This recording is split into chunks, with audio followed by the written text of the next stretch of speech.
The Big East's UConn Huskies' determination to start the college football season on a positive note is obvious in their expressions. But the Rhode Island Rams have victory plans of their own. Former Yankee Conference foes, Rhode Island and Connecticut, clash tonight in East Hartford.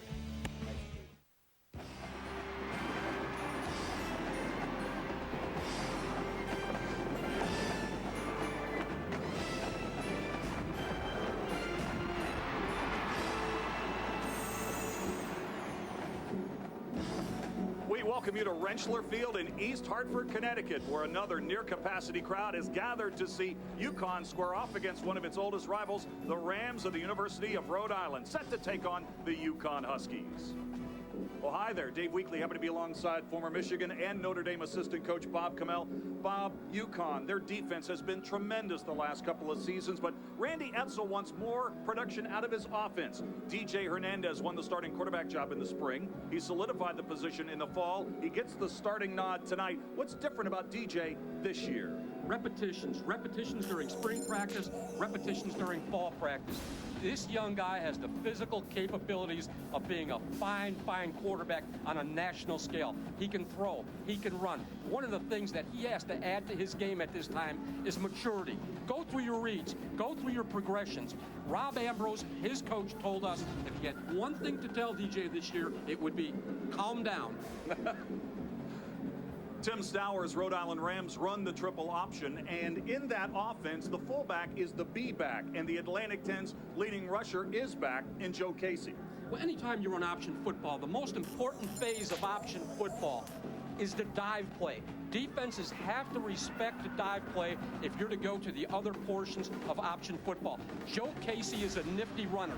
Doesn't look like he's real fast. Deceptive speed, can break it away, has had runs in excess of 40 yards where he has run away from defenders. I really like this kid. He's a throwback football player, and he's a tough kid. And he's put up over 1,200 yards last season, and he's primed for another good season this year for the Rams. But don't forget about Terry Colley, the leading returning rusher for the UConn Huskies. We're back to East Hartford for more in just a moment.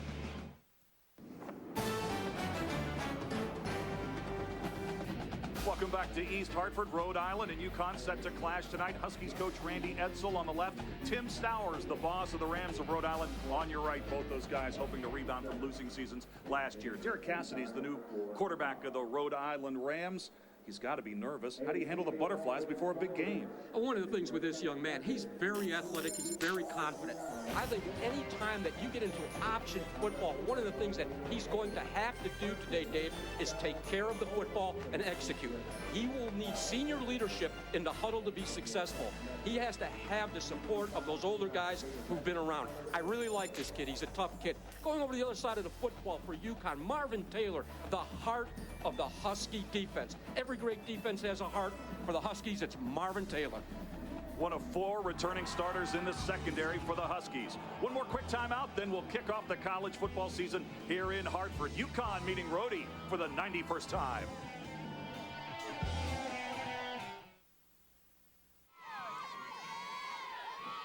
Time for college football in East Hartford, Connecticut. Rentschler Field, UConn hosting Rhode Island. Connecticut has won the toss. They'll receive Randy Edsall in his 8th season as the head coach at Connecticut. 5-6 last year. Tim Stowers played at Auburn, 7th season at Rhode, 12th year overall. Won a national championship in his first job at Georgia Southern. Colin Gallagher, 5th-year senior from Hatboro, Pennsylvania, set to kick off. Larry Taylor, Donald Brown to receive it. And it's an onside kick, and it appears to be recovered by Rhode Island. Check that. The signal gave the football to UConn initially. And the ball does, in fact, go to the Rams. How about that, Bob Kamel? Onside kick on the opening kickoff, recovered by Rhode Island. Yeah, a very, very gutty call right there. I don't think there's any question. One of the things I really wonder was he trying to kick the ball onside, or did he misstep? I mean, that really, I am shocked by that call initially. The other thing I questioned whether the football actually went the prescribed distance of 10 yards.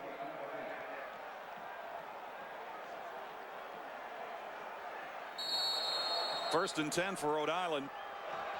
Following the recovery, the onside kick at the 46-yard line. Back to pass is Cassidy, and the pass is caught at the 38-yard line of the Huskies, and it's Marcel Roberson. Check the offensive lineups for the Rams of Rhode Island. Backs and receivers, Roberson, Hughes, and Casey make up the backfield. Tolbert Evans, the freshman, gets the start. Nick Del Grosso, 6'5", he's rangy. They won't throw much. Here's the offensive line. Shamel Lewis back in Connecticut. He's the standout at the right guard. Rams trying to strike quickly on the road here at Rhode Island. Cassidy the pitch. Ball's loose. And luckily, it's recovered by Rhode Island. That ball was on the ground, and Jimmy Hughes was right there to pick it up. Here's the defense for Connecticut. Davis and Cody Brown will be at the defensive end spots. Rama Fuller and Ray Blagman the tackles. Dante Moore missed all of last season due to personal reasons. He's at the strong side. Jonathan Smith was a late addition to the starting lineup at the weak side linebacker. All of these secondary members return, and they are tremendous. Butler on the one corner, Branch the other. Confusion in the backfield, and Cassidy is dropped at the 39-yard line.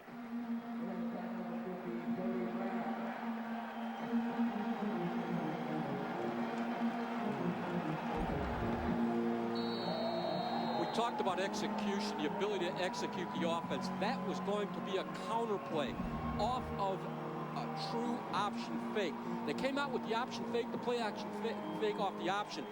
Has a lot of pull on a defense. It froze the secondary in their steps and threw the football downfield. A lot of deception here from this team already.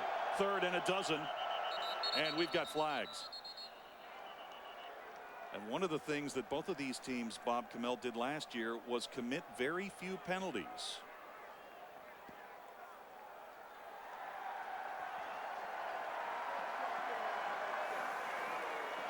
Jeff McGonigal is our referee tonight. And that play gave you a little bit of an indication of the mindset of Rhode Island. On 3rd and 12, they're still running the football. You talked earlier about a young quarterback. One of the things that the offensive linemen have to settle into with a young quarterback is cadence. You saw a left guard jump offside right there. It's going to take a little bit of time. My guess is he'll settle into this quickly, however. Cassidy under center. Here's a pitch. They'll try and run it again, and they've got some room to the outside. Bumped out of bounds at the 33-yard line. And again, it's Roberson. Marcel Roberson, sophomore from Atlanta, Grady High School, taking over tonight for the injured Jarrell Jones, who sprained an ankle in the second major scrimmage of the year. He is not going to play tonight. So now it is 4th down, 4th down and 8. Rhode Island not only running option football, but running a lot of misdirection type of football.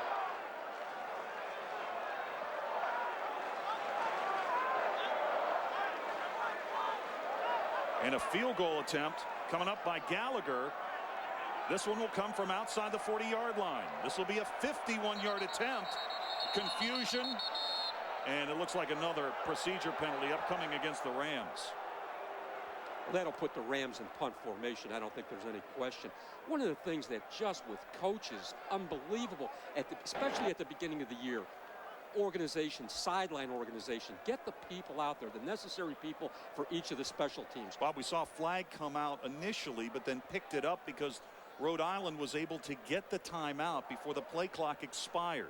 Well, you see the head football coach talking to the special teams coach. We don't need this. We don't need that penalty. We had a chance to get 3 points right here, probably take us out of field goal range, take us into a punt situation.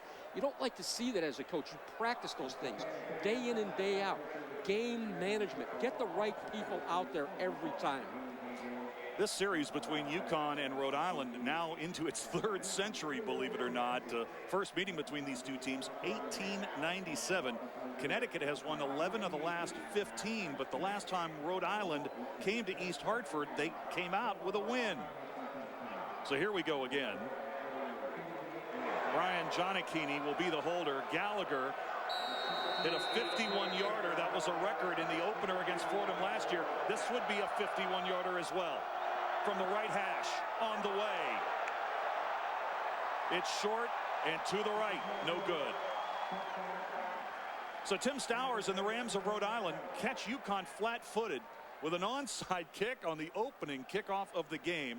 But the UConn defense stiffens, and the Rams come away with no points. Well, from a psychological standpoint, you come out here, you move the ball down the field, you get the onside kick and all those things, and all of a sudden you come away with no points. DJ Hernandez leads the offense out. Sophomore from Bristol Central High School. Teammates rave about his work ethic and leadership ability. Questions do remain about his throwing accuracy. Here's Colley into the open and down the sidelines into Rams territory. Finally knocked out of bounds inside the 30-yard line at the 27. So Terry Colley flashing some of that speed that made him a freshman All-American. Watch the fullback here. This is an old-fashioned isolation play. Deion Anderson goes from being a fullback to being an offensive guard. By isolation, I mean he is taking the linebacker on. Great shake in there by Colley. Takes the ball to the outside, switches hands with the football, puts it in his far hand. That tells me this young man's well coached. 39-yard gain for Colley on first down. First and 10 at the 28 from the gun. Ball is loose momentarily. DJ Hernandez bumped into the ref, Ari, and goes down at the 24-yard line. So UConn will try to regroup. Here's the backs and receivers. Deion Anderson comes back after a year away from the game. He's going to key the blocking of the running game. Brandon Young, Brandon McLean, the wide receivers.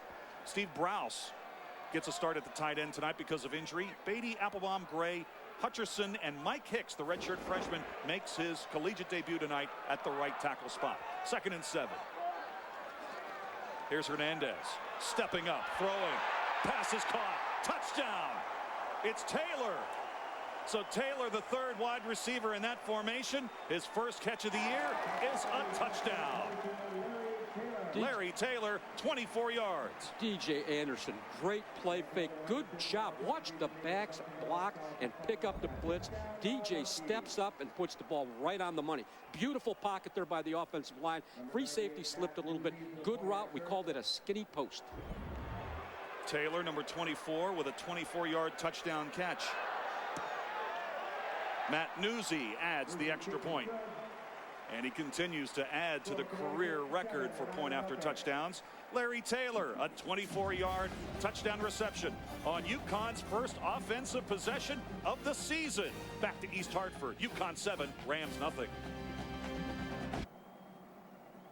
Larry Taylor didn't take long to get into the scoring books for the 2006 college football season on the receiving end of this 24-yard touchdown pass.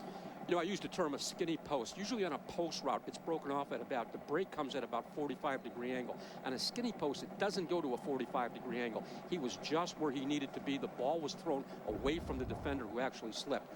Great execution. This Connecticut, I was impressed, as I mentioned to you, Dave, yesterday about the practice ethic and the things I saw. This is a well-coached football team. And I'll tell you this right now, DJ Hernandez, I mean, it's early in the game. I really like this young guy. Desi Cullen, they call him the Kentucky Hammer, is set to kick off for UConn. He's a freshman from Louisville. Last season at Butler High School in Kentucky, he had only 3 kickoffs returned the entire season. The NCAA has shortened the tee by an inch this year to encourage kickoff returns. Virgil Gray and Raji Elamine back to receive it for the Rams.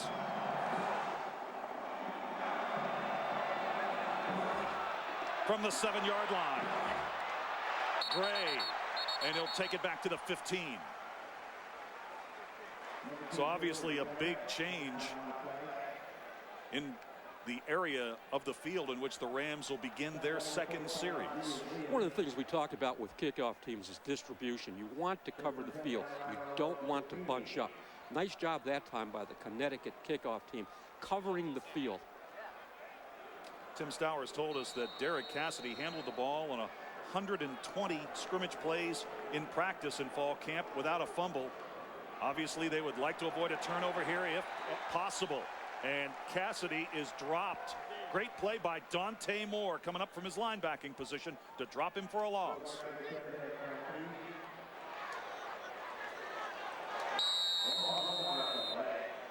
There's Taylor on the sidelines and Colley. Rhema Fuller Expected to be one of the big leaders this season. 2nd and 11. Cassidy changing the play. And he keeps, and a good cut. 1st down and more. Out beyond the 40-yard line. So there's a look at some of the speed that he showed during his high school days in Winter Haven, Florida at Lake Region High. Well, this is fine execution. Watch the first phase, the fake. They honor the fake. He just gives that little pitch to the outside, that little pitch look. The corner goes to the pitch back. He tucks the football up and goes upfield. Danny Lanzana made the stop for the Huskies, but not before Cassidy gained 31. Out to the 43-yard line, 1st and 10.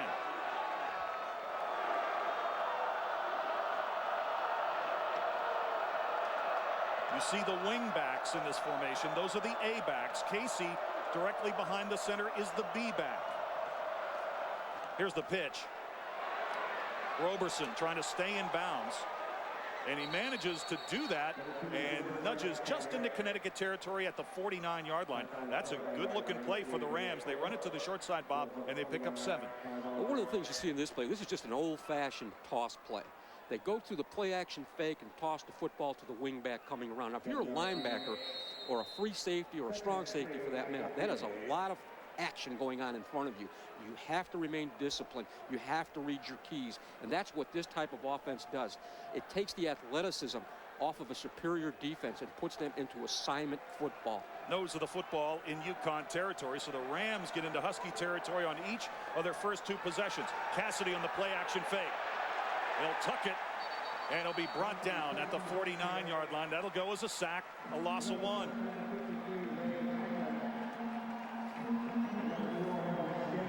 Ray Blackman here, number 53. This is discipline. This is discipline. He wants to come upfield. He holds his own. He comes off the block and makes the play. I like this. Pad under pad. That's what I always talk about. Defensive linemen have to remain pad under pad. It's leverage. Great leverage there by Blackman. 6'2", 327 pounds. Harold stand back. Here's the pitch. The corner. And the 1st down. They're relentless on the running. They'll take it to the 45-yard line. Bumped out of bounds. Jimmy Hughes. And look at Rhode Island, the way they have rushed the football the last 3 years. Note, though, in 2005, they rushed for 318 yards a game, but they threw the ball for only 107 yards a game. Well, I will tell you, Mark Stolte, the left tackle, came back and blocked on that play with a vengeance. What a great effort. Cassidy with a 360 spin. And he'll take it up near the 40-yard line. Flag comes in late in the backfield. And that normally indicates holding. Picked up 5 on the carry.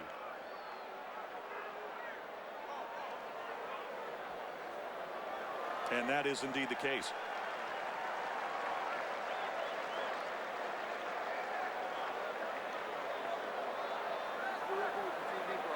Tim Stowers, 12 years a head coach overall, the last few years at Connecticut, or rather at Rhode Island. A little trouble with the referees, Mike. We're going to work on that. Line of scrimmage now back into Rams territory at the 45-yard line. If you're joining us late, Rhode Island recovered an onside kick to begin the game, but missed a 51-yard field goal attempt. Larry Taylor caught a 24-yard touchdown pass for UConn on their first possession. This is the 2nd possession of the night for Rhode Island. Cassidy. Pocket breaks down. That is great line play by Connecticut. Firing through for the sack is Rob Lunn.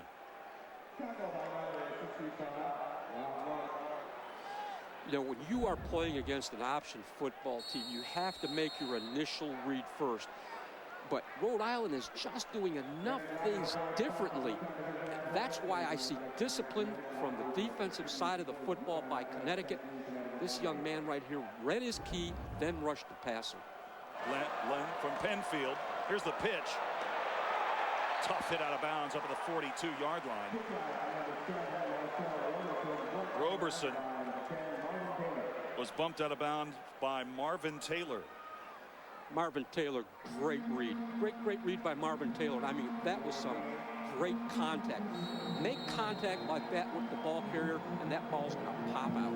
I like this kid. Marvin Taylor, the heart of the defense. I always believe there's a rallying point for every defense, an individual. As I mentioned in the pregame, for Connecticut, it's Marvin Taylor.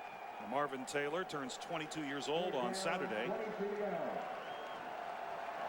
Third down and long. Cassidy thought about the pitch, then keeps it and takes the ball back to the 45-yard line, and the Rams will have to punt it away. You know, coaches are constantly talking about pursuit. 11 helmets around the football on every play. The pursuit of Connecticut this evening, early on as it is, has been something that I think has been very special. Everybody's running to the football. Brian Giannichini is set to punt the football away. He begins his second season as the primary punter for the Rams from Cranford, New Jersey. Last year, 36.1 yard average, 31.4 yard net. Kane Kroom is the long snapper. Gets it away in good shape, line drive kick, a chance to return. And that's what Taylor's going to do. He's across the 40 into Rams territory, all the way down to the Rhode Island 41.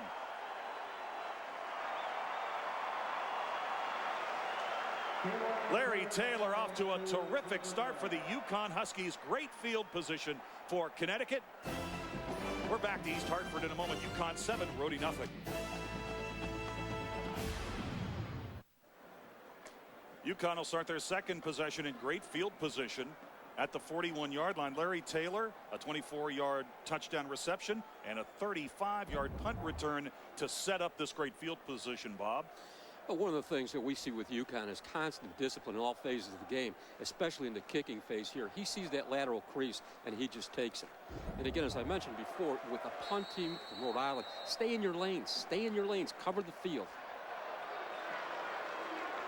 From the 41. Here's Colley. Gets the legs driving, and he'll take it down near the 37-yard line before he's thrown back.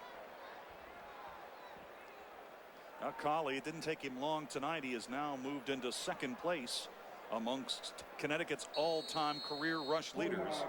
Just past Ed Long, now sitting at 2,557 yards. Second down and 6 from the 37. Delayed handoff to Colley, and this time the Rams are ready. It's college football on a Thursday night, August 31st, believe it or not. We're at Rentschler Field in East Hartford, Connecticut for Rhode Island and UConn. I'm Dave Weekley, happy to be alongside Bob Kamel tonight. Beautiful night for football. We anticipate, Bob, the temperatures may dip into the high 50s before we're done tonight. Just a gorgeous night for football. Connecticut plays on the first night you can play it, and they play on the last night that you're able to play by NCAA regulation. Third down.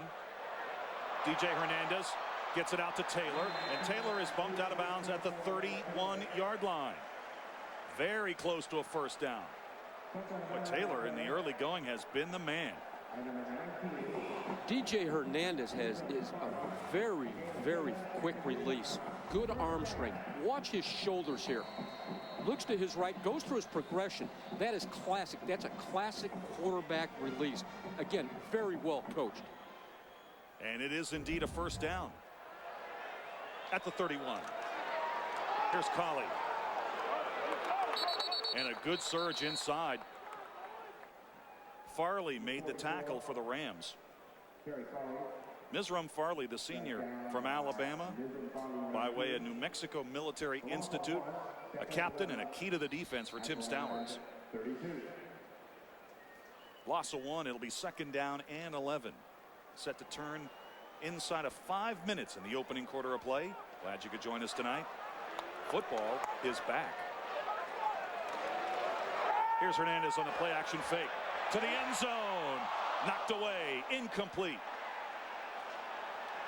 That was great coverage by Virgil Gray, and the pass was intended for Terrence Jeffers, one of the trio of new wide receivers in the mix for Connecticut this season. Virgil Gray makes a nice play. You know, you get into a situation like that when you're a defensive back, it's very easy to be called for interference. He gets a great break on the ball, extends his hand just at the perfect time and breaks up the pass. Nice job by Virgil Gray. 5'10", 180 pounds, redshirt freshman. Here's another third down and long situation for Connecticut. Try to keep this drive alive. Hernandez from the gun. Protection is good. Here's Colley with some space. Going to make it happen. And he is dropped at the 24-yard line.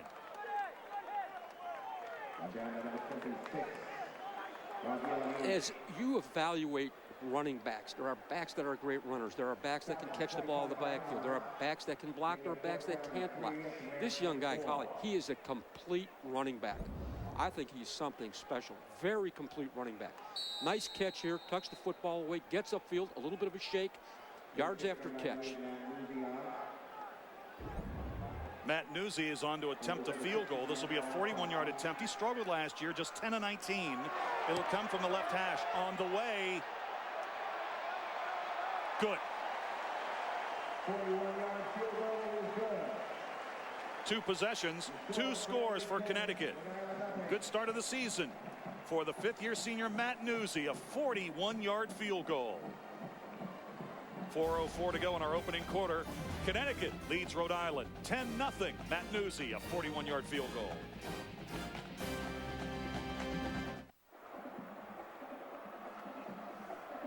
Connecticut leads Rhode Island 10-0. Matt Nuzzi, a 41-yard field goal. He's now got 42 career field goals. That's a Connecticut record. He spent the summer doing an internship in a real estate office in his hometown of Trumbull, Connecticut. He'll graduate with a degree in business in December, and he's all business this season. 2 years ago, Bob, he was a Groza semifinalist, slumped a bit last year. He'd like to go out in a big way. So now Rhode Island will touch the football as they are set for their 3rd possession. Here's Desi Cullen. Again, this one will be returnable from the 15-yard line to the 32. First return of the night for Raji Elamine from Rochester, New York, and they were raving about him in fall camp. And with the injury to Jones, he'll return punts, he'll return kickoffs tonight, and he is a starter in the defensive secondary. One of the things early in the season you see from both sides, both sidelines, is a bunch of young guys that want to make the team on special teams. There's been some great hustle by Rhode Island and by Connecticut with these younger guys. They want to get out in the game. They want to prove themselves. They want to continue to make the travel team. Well, Rhode Island, on their first 2 possessions, they've moved the football, but nothing to show for it yet.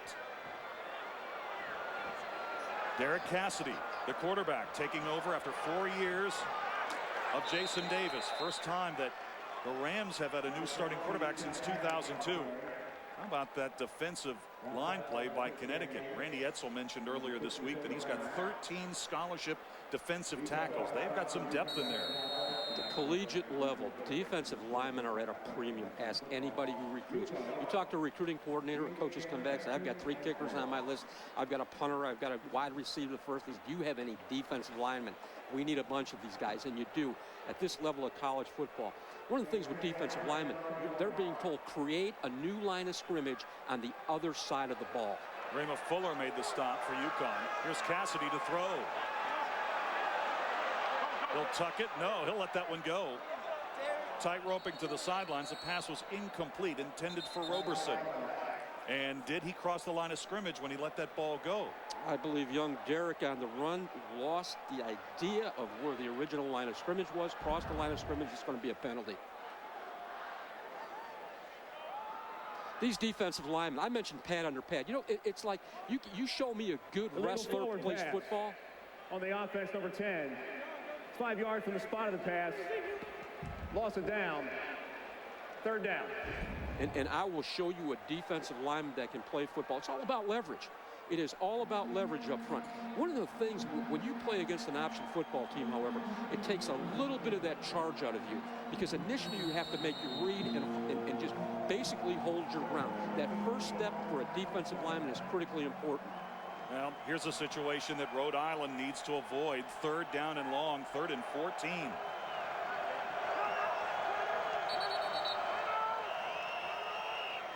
And Rhode Island will burn their second timeout. Timeout, Rhode Island. That is their second charge. Timeout. Yeah, we've got our referee's mic working now. Well, Coach Stowers is going to be upset about this. He didn't want to burn that timeout at this time. This is, again, goes back to communication. The assistant coaches with particular positions, the head football coach. These are things that I mentioned earlier. You practice this. You practice this on your walk through the day before the game. I watched Coach Stowers on the sideline. He is very, very involved. He coaches the coaches. He's a veteran coach. Well, if the Rams do not pick up this first down, Bob, we're going to get our first look at one of the key rule changes in college football on a change of possession. We do not have a television timeout scheduled following an upcoming punt if the UConn defense can hold. And we'll talk a little bit about how that is going to impact the game and make the games faster. At least that's what NCAA officials want. I like the new rule. I know we're going to talk about it a little bit more in depth, but I like the new rules.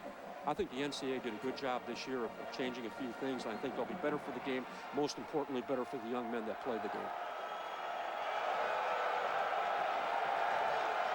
Cassidy on the fake.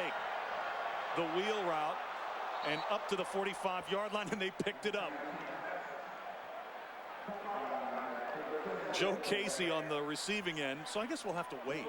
You know, I did a great setup about the change of possession, but the Rams crossed me up, and they picked up a 3rd and 14. One of the things Derek did right here, he sold the pitch. Selling the pitch gave Joe Casey the opportunity to run, as you mentioned, the wheel route, which is the route that comes out of the backfield and goes up the sideline. Selling the pitch, critically important. I talk about a complete running back. You have to be a complete quarterback. Faking the football and the steps you take, selling that to the defense, that's what made that play go. Tim Stowers likes Casey's ability to throw the ball down the field with touch. This one is deep, and this one should have and could have been picked off the fingertips of Darius Butler. They were going for the home run down the hash, and Butler had the best angle on the football and couldn't bring it in. Nice protection here. Good fake. Squares his shoulders. Looks to the receiver. This ball, however, should have not been thrown. If anything, it should have been overthrown.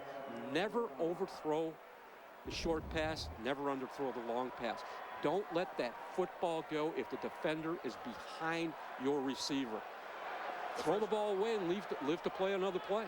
The freshman Tolbert Evans was the intended receiver. 2nd down and 10. Here's the pitch to the short side. Good block at the point of attack into UConn territory. Yeah, but Marcel Roberson paid for it. He takes a hard hit after a gain of 8. Maybe 9. Excellent, excellent position blocking here by the offensive line of Rhode Island. Look at that block, that kick-out block. I'll tell you this, you get a big offensive lineman who can block in space, you've got a special guy. 3rd down and a long yard.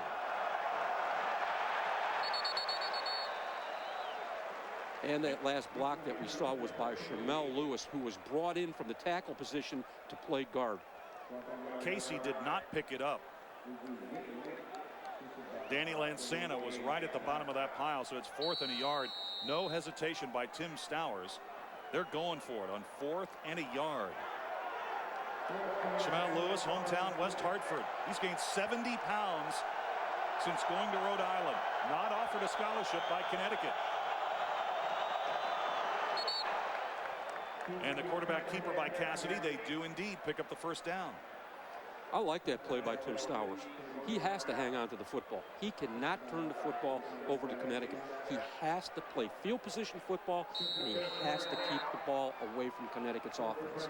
Well, 3 possessions, 3 marches into UConn territory. And you see Rhode Island with 60 rushing yards here in the first quarter. Closing in on a minute to play in quarter number 1. Cassidy again with a play action fake. Down the hash, wide open. Dropped the football. Should have been a touchdown. Oh my goodness. In the hands of Jimmy Hughes. As I mentioned earlier, watch the fake here. Watch the way it freezes the defenders of Connecticut.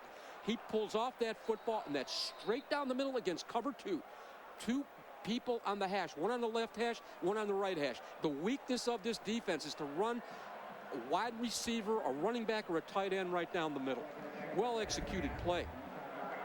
Great job attacking that defense. Jimmy Hughes, the Connecticut High School Player of the Year, two-time All-Stater, nod offered by Connecticut, nearly had a touchdown. Knocked out of bounds inside the 40-yard line. Marcel Roberson on the carry. And Rhode Island right now finding some success with those pitches to the short side. One of the things that's making these pitches go, there's a term used in option football, it's a stalk block, and it's done by the wide receivers. Nick Del Grosso, number 82 on that last play. It's not where they go down on the field and throw and try to take the legs away from the corner. It's basically fronting the individual up, attacking the outside number, shoulder square, and buying time for the ball carrier. 3rd and 4 is the 10th play of the drive. And gang tackled out of bounds. Joe Bellini, the sophomore from Glendale, Rhode Island, his first carry of the night. And it looked like for a moment Bellini was thinking about throwing that football.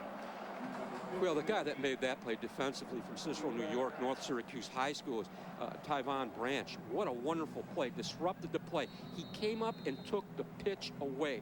When he took the pitch away, there was really no other portion of option that could be run. Gave time for the pursuit to come up. Great read, great discipline. Nice job of reading that play.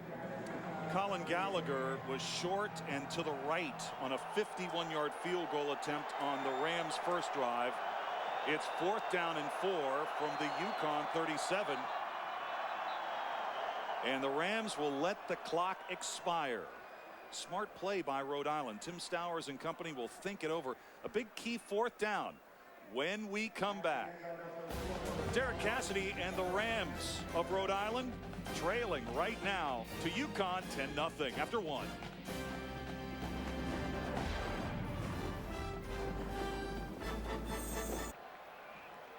Set to start the second quarter, Connecticut with a 10-0 lead, but the Rams of Rhode Island are threatening. It's 4th down and 4 at the 37. They can see the Rhode Island offense. Last year, you can see the large number of rushes as compared to passes. Only 5 passing touchdowns all season long, but Jimmy Hughes just moments ago dropped what should have been a sure touchdown for Rhode Island on this drive. Well, I think these statistics are very reflective of the type of offense that they run. And I like the offense. I think Harold Nichols, the offensive coordinator, has done a magnificent job this evening of really mixing things up. Now, if you're up in the booth and you're the defensive coordinator, Tyler Orlando, for Connecticut, you're saying, you know, what else can we possibly see in one half of football? 4th down and 4.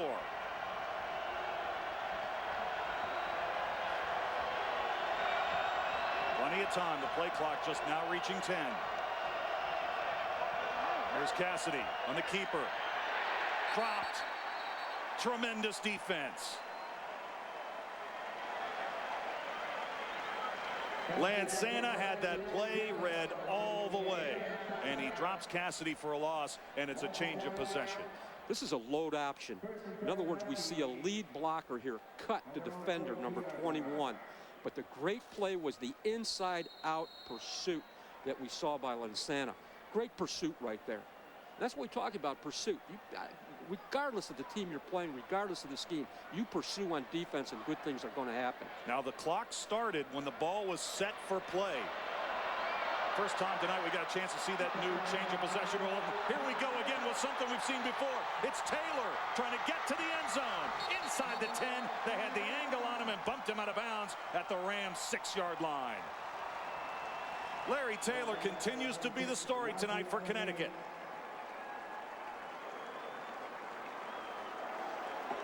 This is a situation where this is just a quick screenplay. Great block out there. He cuts back across the grain. Great runners do that. This young man is having himself quite a night. Boy, football is a funny game. Hughes had a touchdown and dropped it for the Rams. That would have made the score 10-7. Now the Huskies are threatening to go up 17-0. And Colley down to the goal line. Touchdown saving tackle by Dan Heffron. Boy, Taylor already tonight, he's got more yards than Rhode Island. Well, one of the things with that cutback play, never take that for granted by a running back. I've seen running backs and good running backs, they stay in the lane, they continue to go upfield, actually run into the backs of the blockers. Great instinct to take that football back that way against the grain. Penance, hey, catch me if you can. Power set. There's the handoff to Anderson. Anderson has only one career touchdown, and it came on his second ever carry as a freshman against Boston College, and he nearly had another. Well, it was a good push up front there by Hart, Waltrip, Levy, Heffron. Those guys did a nice job. This is where you're talking again about leverage. You're down in a 4-point stance. You've got one thought in mind as a defensive lineman. I will not get knocked off the football. At least I will hold my own and let those linebackers run around and make plays. Nose of the football inside the 1. It's 3rd and goal. Colley met at the line of scrimmage and stoned right there by the center of the Rhode Island line. What a defensive stand by the Rams. Well, credit that one there to L.T. Brantley. That was a gutty play. That's where you're telling the linebacker, match the running back, match him. He goes over the top, you go over the top. He goes to the outside, you go to the outside. Nice play, 6'1", 220, L.T. Brantley, a junior. He comes, oh, wow. That is good football. That is good football. We call those guys that play that way. They are very, very willing, tough football players. 4th and goal. Here's the pitch back to Colley. Colley into the end zone. Touchdown, UConn. Term I was looking for there, David, was want-to guys. There are certain guys in football you call want-to guys. He's a want-to guy. That's a good call right there. Inside twice, get the defense thinking, inside conscious, and then take the ball to the outside. Nice job right here. Well-executed football play. Great cut. Boy, stepped right inside Adrian Owen and into the end zone untouched. Newsy on to add the extra point. Matt Bonoslawski, the holder, and Newsy shoots it right through. Well, the Rams held and forced Connecticut to go for it on 4th down. But on the key 4th down carry, Colley into the end zone. 17-0 UConn.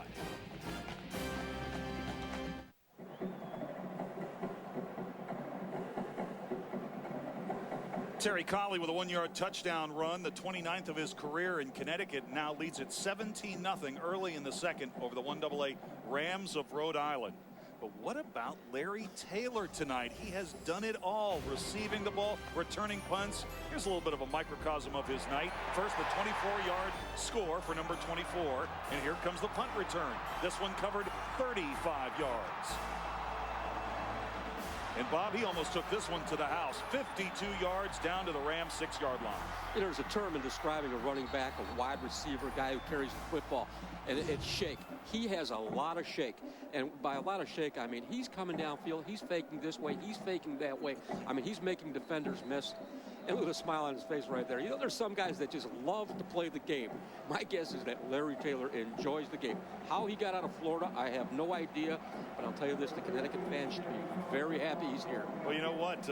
Connecticut was 4-1 on the year when he got hurt last year at Cincinnati, and they only won one more game the rest of the way. Cullen sends this one down the field at the 8.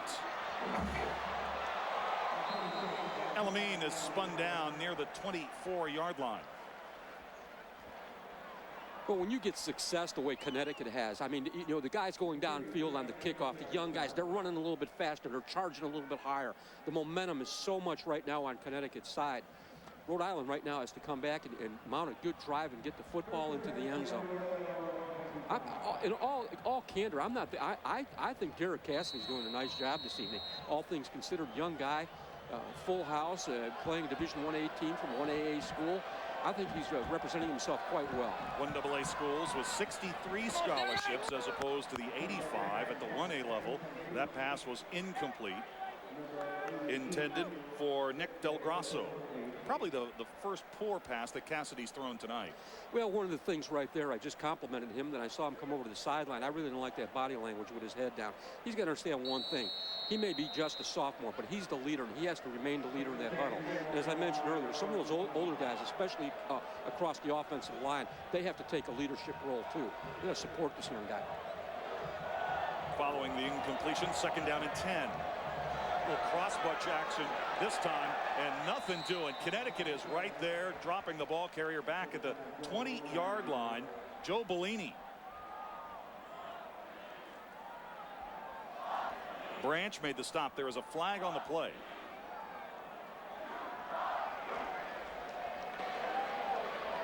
Illegal formation on the offense.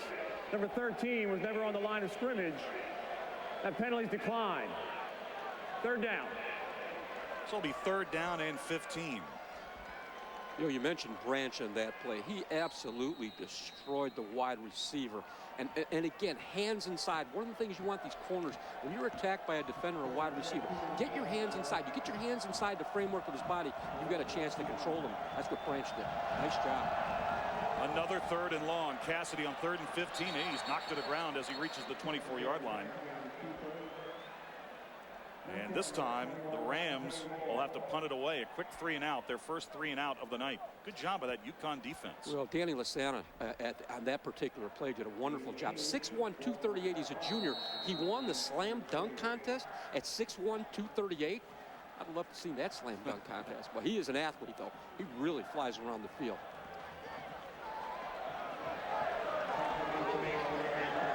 Brian Giannichini on to punt the football. This is going to be another situation where the new rules will be in place following the punt return. The clock will start when the ball is set for play. And flags are down. Looked like there was movement in the Rhode Island line. On the offense, number 17, 5 yards from the line of scrimmage. Repeat, fourth down. Going to move them back 5 yards on the delay game penalty. College football, Rhode Island at Connecticut, Rentschler Field in East Hartford, Connecticut. I'm Dave Weekley, happy to be alongside Bob Kamel. Connecticut leads 17-0. They led 10-0 after the first period. Terry Colley has a 1-yard touchdown run early in the second. UConn's forced the Rams into their first 3 and out of the night. And Giannichini sends this one down the field. This is a good punt. Back to the 38-yard line. Taylor, here we go again. You got to wrap him up. He takes it back into Ram territory. A 42-yard punt.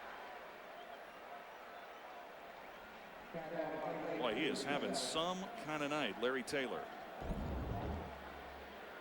Let's watch him. That's ISO on this punt.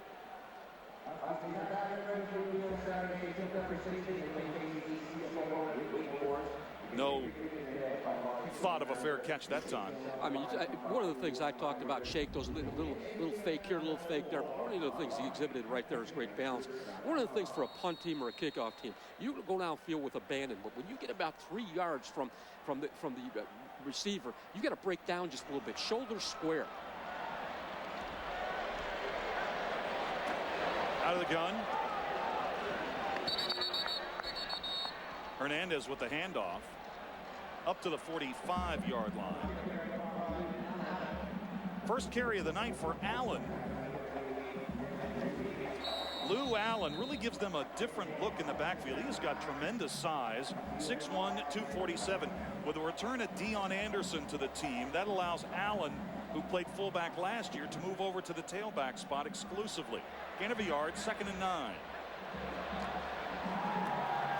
Here's Hernandez on the play action fake. Pass is caught to the 31-yard line.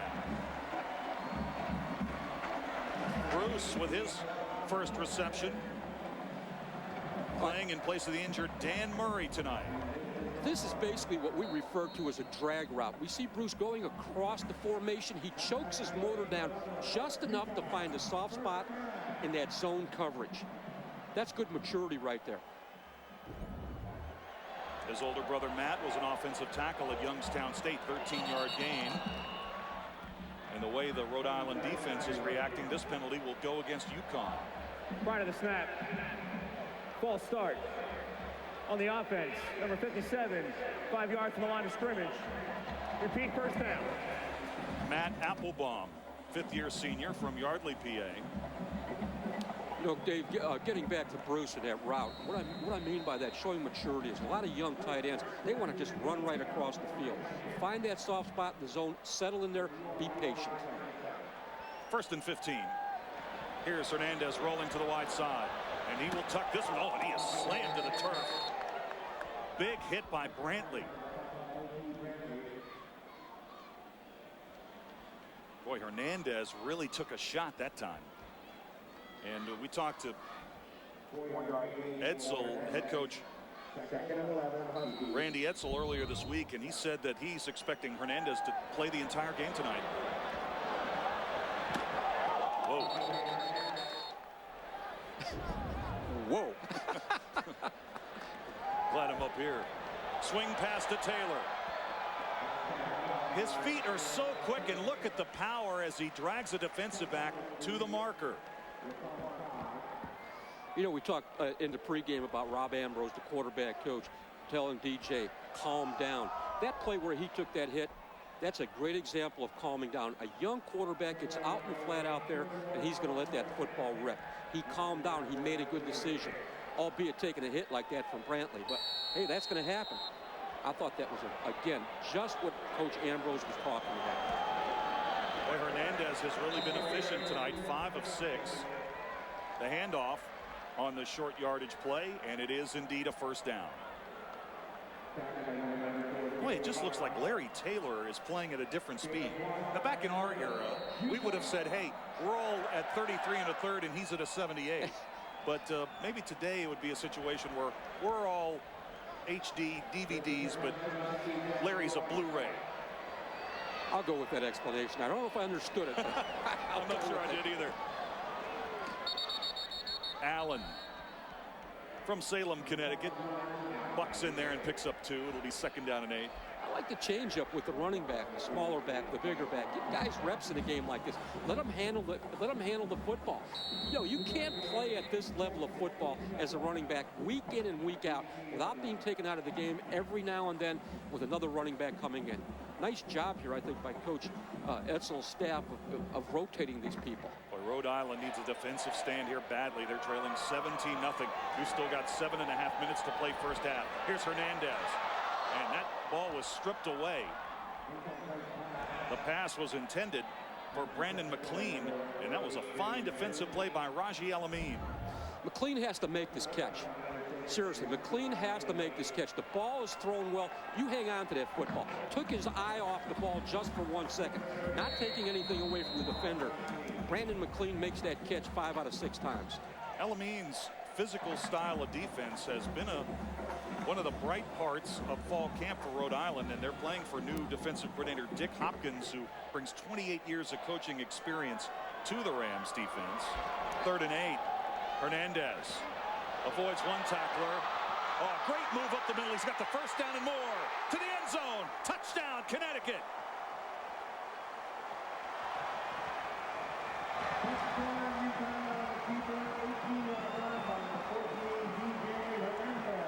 DJ Hernandez, an 18-yard highlight run to the end zone for another UConn touchdown.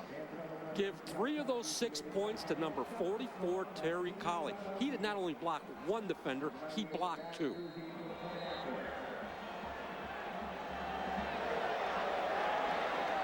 Matt Nuzzi tacks on the extra point. And this crowd, not quite a capacity tonight here at Rentschler Field in East Hartford. Appreciate the effort. DJ Hernandez dives in for 6. It's all Connecticut here in the first half.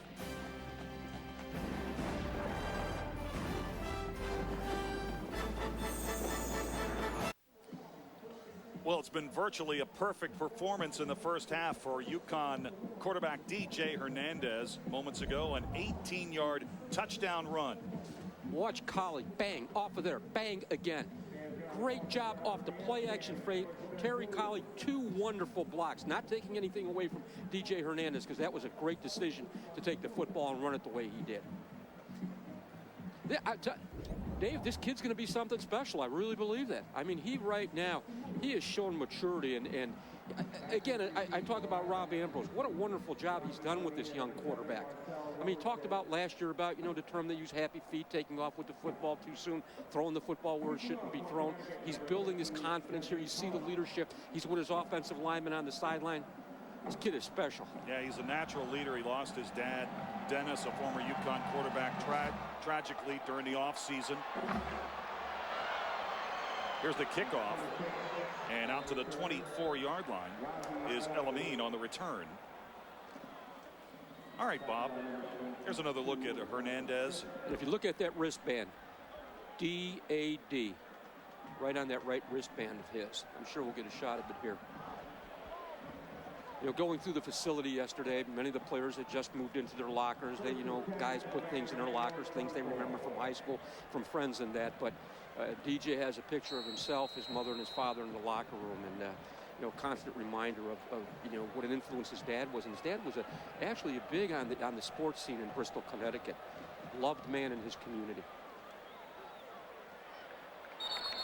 The handoff goes to the B-back, Joe Casey, and the sophomore from Syracuse, New York, takes it up the middle for a gain of a little more than 5 yards. So it'll be a very manageable second down and a long 4.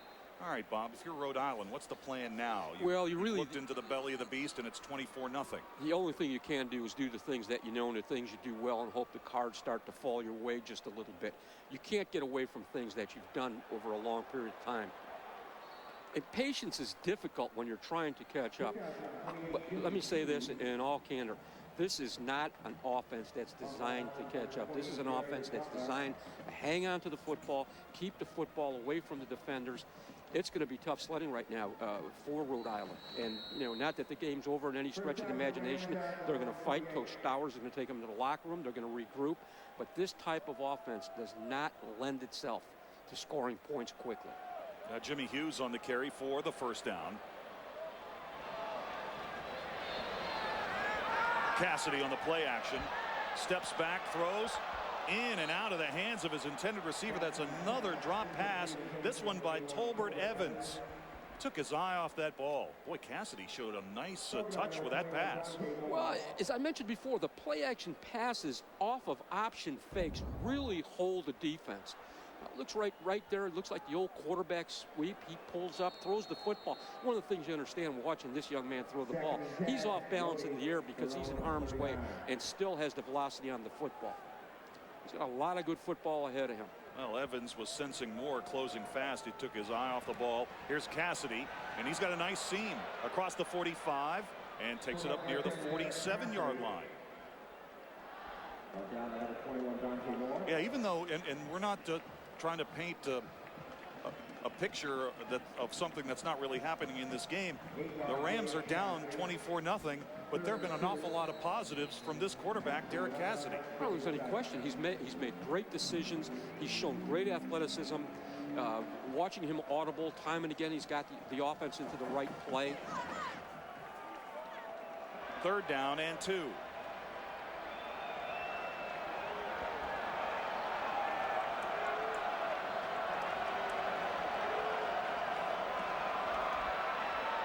The handoff to the first man through. That's Casey, and he's fighting. It'll all determine whether or not they gave him forward progress, and he is going to be shy of the first down by a little less than a yard. He needs to get to the Rhode Island 49 for the first down. They'll mark the ball at the 48. I use the term getting the offense into the right play. You've got different audibles that you can go through. And once the quarterback gets up under center, he has the option of doing many different things. He has to get his team into the right play. Joe Casey right there. I mean, again, throwback type of football player. We see him there fighting, scratching, trying to get it, just that little bit of more push to get the first down. Rhode Island, 1 of 2 tonight on fourth down. Make it 2 of 3. And it's Hughes. And he takes it down to the 26-yard line. Talking about Cassidy right here, he pitches that ball at the very last second. Comes down the line, attacks the defender, which he's schooled to do, pitches the ball. He actually attracted 2 defenders that time. That's a 25-yard gain on 4th and a yard, so they pick it up. On that play, on that type of an option, it's called a speed option, which has to come downhill. He actually attacks the defenders to draw them and then pitches the football.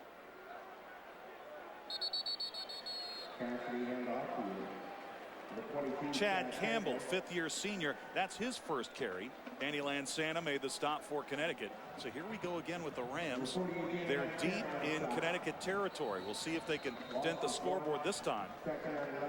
One of the things right now that Connecticut has taken away from Rhode Island is that inside rushing game. I think if they're going to have any type of success, they're going to have to go to the outside, to the flanks, pitching the football, misdirection out to the flanks, and mixing it up with some passes. Campbell again to the 25-yard line. So they're in field goal range, but Tim Stowers isn't thinking about that right now. He needs a touchdown. One of the things with option football, it's sequential. In other words, you're handing off inside, you're handing off inside. You're getting the Connecticut defense to think inside, inside. Then you pull the football and go out into the flat. And I think that's what we'll see here. I could also see right now throwing that little pass out of the backfield to Joe Casey. On 3rd and 8, Cassidy on the play action fake. Held it a long time to the end zone. Touchdown, Rhode Island. Kyle Edwards, the tight end, makes the catch, and the Rams are on the board. That amounts to a jump ball. That's where a receiver gets in a situation with two defenders. Who wants it more? 6'6", 250 pounds. Great vertical. Great throw there by Derek Cassidy with a defender in his face. Nice job. Butler and Taylor look at each other and said, who's got him? You want him? He's got it. I gave you the wrong receiver on that touchdown. It was actually 6'5", Nick Del Grosso. Del Grosso goes up between a pair of defenders and makes the touchdown catch. Cassidy to Del Grosso, and the Rams are on the board, but they trail big.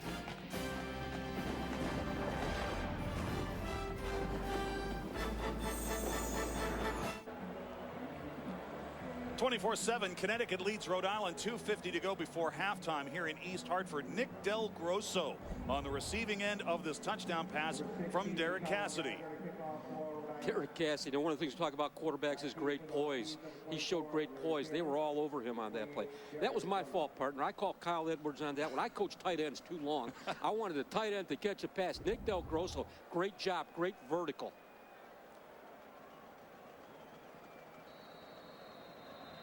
Well, John Butler, the redshirt freshman quarterback, the backup quarterback for Rhode Island, is warming up on the sidelines. Wonder if we might see him right before the half.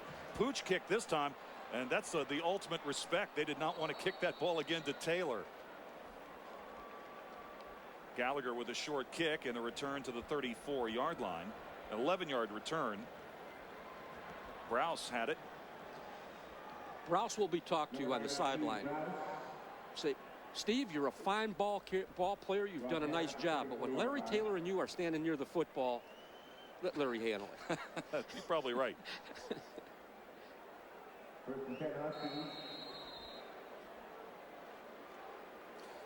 At the half, we'll go around the Big East. And also at the half, we'll talk with Jeff Hathaway, the athletic director at Connecticut. Tremendous upgrade in facilities here at UConn. Cauley breaks one tackle. Boy, he is strong. Up to the 39-yard line. Here's a look at the indoor practice facility. It's 120 yards inside, and just a sample of some of the new meeting rooms. You see the whirlpool. They have a meeting area for every situational group. Haven't actually practiced in this facility yet. They may practice in there as early as Sunday if need be. Here's DJ Hernandez with a great play fake. All alone. High stepping to the end zone. Touchdown, Brandon Young. 61 yards. DJ Hernandez to Brandon Young. DJ Hernandez with a great play-action fake. You know, we talk about a guy, talk about complete football players. Never take the faking of a quarterback for granted. You know, it's a little bit of a lost art. But DJ Hernandez right there. And again, I don't want to keep bringing this up, but Rob Ambrose has done a magnificent job of coaching this young man. Extra point tacked on. And just like that, Connecticut gets that touchdown back. It's 31-7. Boy, Hernandez, when he realized he had it, he took his time and put this one right on the money. Brandon Young doing a great job of adjusting the route, getting behind a defense. One of the things defensively you always want to do, regardless of the level of football, is to keep the football inside and in front of the defense. Deep is the deep, wide is the wide. You have to be able to do that. You have to have a free safety over the top in that type of a situation. Somebody obviously got out of position, leaving Brandon Young that open. Leading active receiver here. I mean, great receiver, but that should never happen, even with a play-action type of fake that way. Deep is the deep, wide is the wide when you're in the secondary, and also keep the football inside and in front of the defense. When the ball gets outside of the perimeter of the defense, that's when big plays occur. Now for Brandon Young, that's his 9th career touchdown catch. That is tops among the active receivers for Connecticut. And how about DJ Hernandez, razor sharp here in the first half. 5 of 7 for 114 yards. That's the kind of production Randy Edsall's looking for. It's the kind of production any guy who walks on that sideline is looking for. But, you know, opening game, that's one of the things that makes it most impressive. I mean, practice hard, you play against each other, you try to simulate other teams. You can never replicate the speed of the game in a game situation. Cullen with the kickoff. This is Roberson. And he is tripped up at the 20-yard line. Well, the Connecticut defense, last year they had a tremendous year. 2nd year in a row they led the Big East in defense, 7th in total D, and they have played well on that side of the line of scrimmage tonight. If I had to describe this defense in 2 words, it would be fundamentally sound. They tackle, they keep their shoulders square to the line of scrimmage. Up front, these up front guys have really been something special. You know, I talked about leverage, keeping your feet moving, pursuing the football. They've done it all this evening. We saw that graphic since joining the ranks of 1A. Connecticut has never lost to a 1AA program. And we've got a new quarterback into the game as we anticipated, John Butler, the redshirt freshman from Decatur, Georgia, and McNair High School. And we asked Tim Stowers earlier this week if we should expect to see Butler in the game, and Bobby told us that early in the year, triple option teams need multiple quarterbacks, and he was true to his word. He's using his 2nd quarterback here in the first half. But one of the things you don't want to do with a quarterback in this situation is wait to play a guy till the 8th or 9th game. This young guy, John Butler, obviously we get some experience here, game experience, and again, as I mentioned before, you cannot, as try as you may with scout teams and things like that, the speed of the game in a game situation is completely different. Connecticut, that is their first charge timeout. That was Cody Brown with the sack. One thing right now is the head coach Tim Stowers and the offensive coordinator Harold Nichols. You got to talk to Derek Cassidy. Let him know that we're not sitting you down right now. This was part of the plan. There's a lot of football to be played this year. They get back into their conference. I think they'll be able to move the football in a very prolific manner the way they have in the past. This is not a reflection of Derek Cassidy. This is a plan that Coach Stowers has. And I think that's critically important, not only for Derek to understand, but the entire rest of the team. Now, Cody Brown, Bob, picked up that sack, and he's in there tonight because of the injuries to Jason Ward. Ward's got a broken bone in his right foot and may not return until the game with Indiana on September 23rd. It's an opportunity for these young players to show the coaching staff they want to be in there. They want to be in there for snaps. Well, I like Cody Brown. I like his size, 6'2", 233 pounds as a sophomore. He played in 10 games last year as a freshman, so he's a little bit of a veteran. Nothing like a little push when seeing when those young guys are playing pretty well when the older guys get back. Rhode Island tonight, 3 of 9 on 3rd down, facing 3rd and 6. On the quarterback keeper. Stretching that football out, and it's not going to be enough. Butler is going to come up a pair of yards shy. It'll be a situation where they'll have to punt the football away, and UConn's going to burn another timeout. UConn's got one timeout left. You know, putting in Butler into this situation, I'm a little bit surprised with Coach Stowers. I would probably have thought that he would have put Butler in it with better field position. Because, again, handling the football in this type of offense, I mean, it's execution. It's the fake. It's the handoff. Do I run it? The pursuit is coming. There's so many things to think about in that decision process. You put the football into the midsection of the fullback. You take it out. It's all ball handling. I'm a bit surprised that Butler didn't come in the game with the football being on the other side of the 50-yard line. Well, Bob, looks like we're going to get through the first half without a coach's challenge. Coach's challenge are available this year in college football. You got to have at least one timeout to make one. UConn's got a timeout left. Stop the clock. They should get good field position here. 41 seconds remaining in the first half. Brian Johnny-Keeney set to punt the ball away. Another opportunity perhaps for Larry Taylor to touch the football, and he calls for the fair catch to the relief of Rhode Island. That's a prudent move right there. I mean, his pursuit coming down the field, the ball was kicked high. I think he made a great decision. Young man's a fine football player. I mean, he continues to impress. 31-7.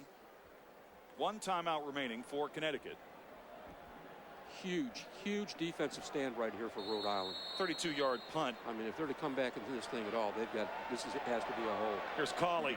He's across the 40, the 45, and up near the first down marker. What I liked about Terry Colley, Timeout UConn.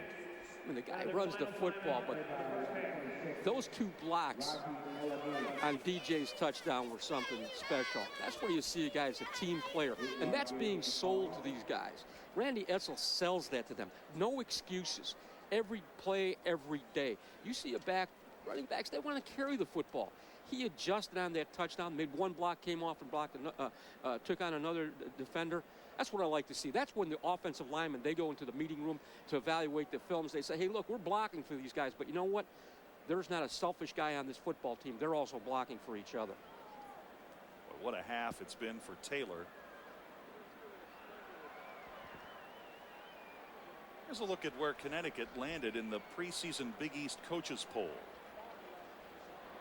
West Virginia, the overwhelming pick to win the Big East.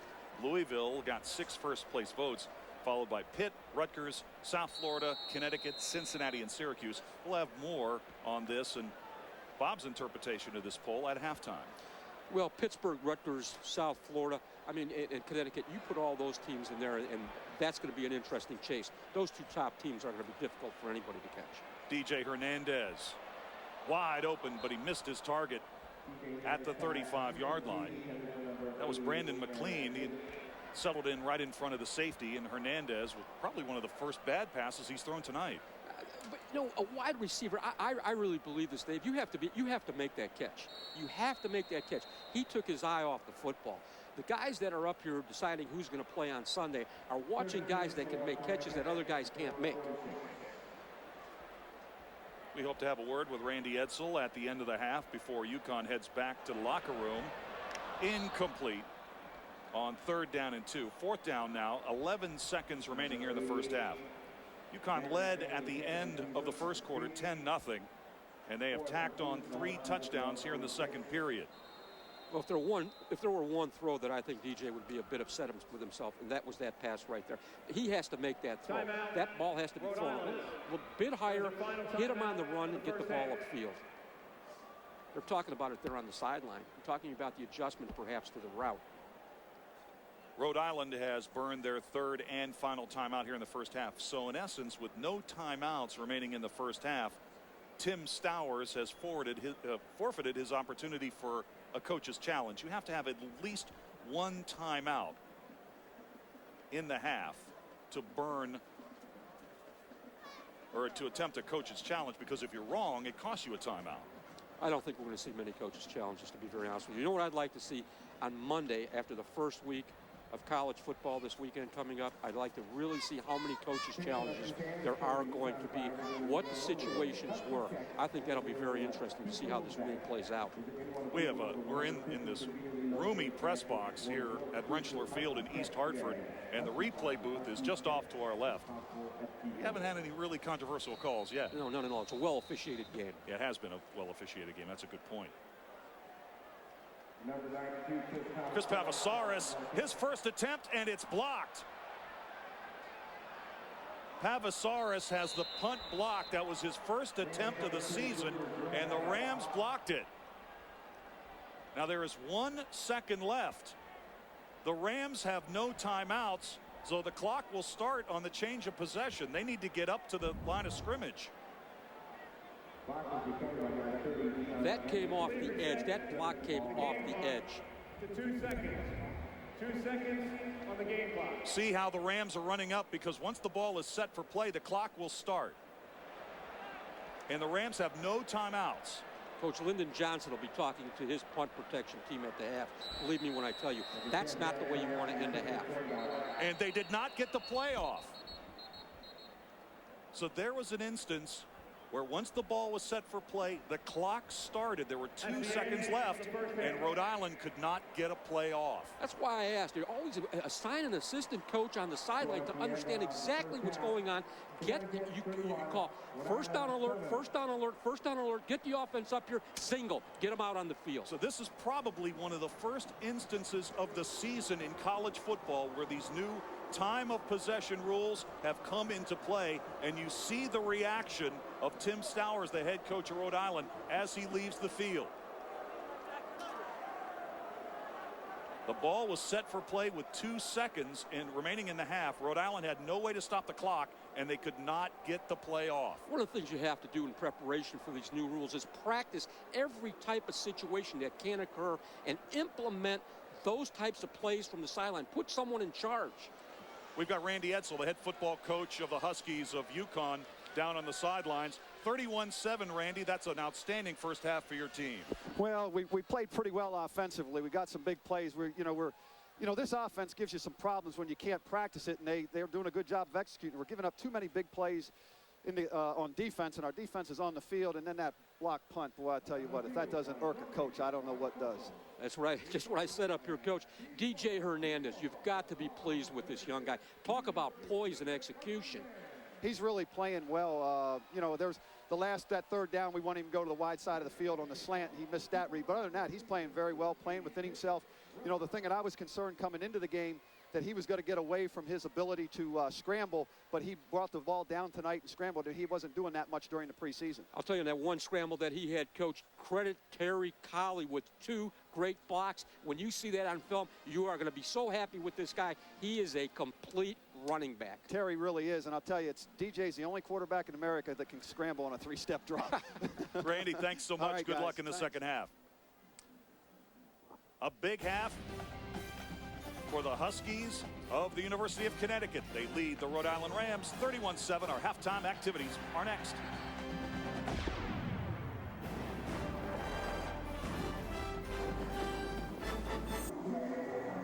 Well, it's Larry Taylor's world, and we're just living in it. Set to start the third quarter. UConn 31, Rhode Island 7. A quick check of the first half stats.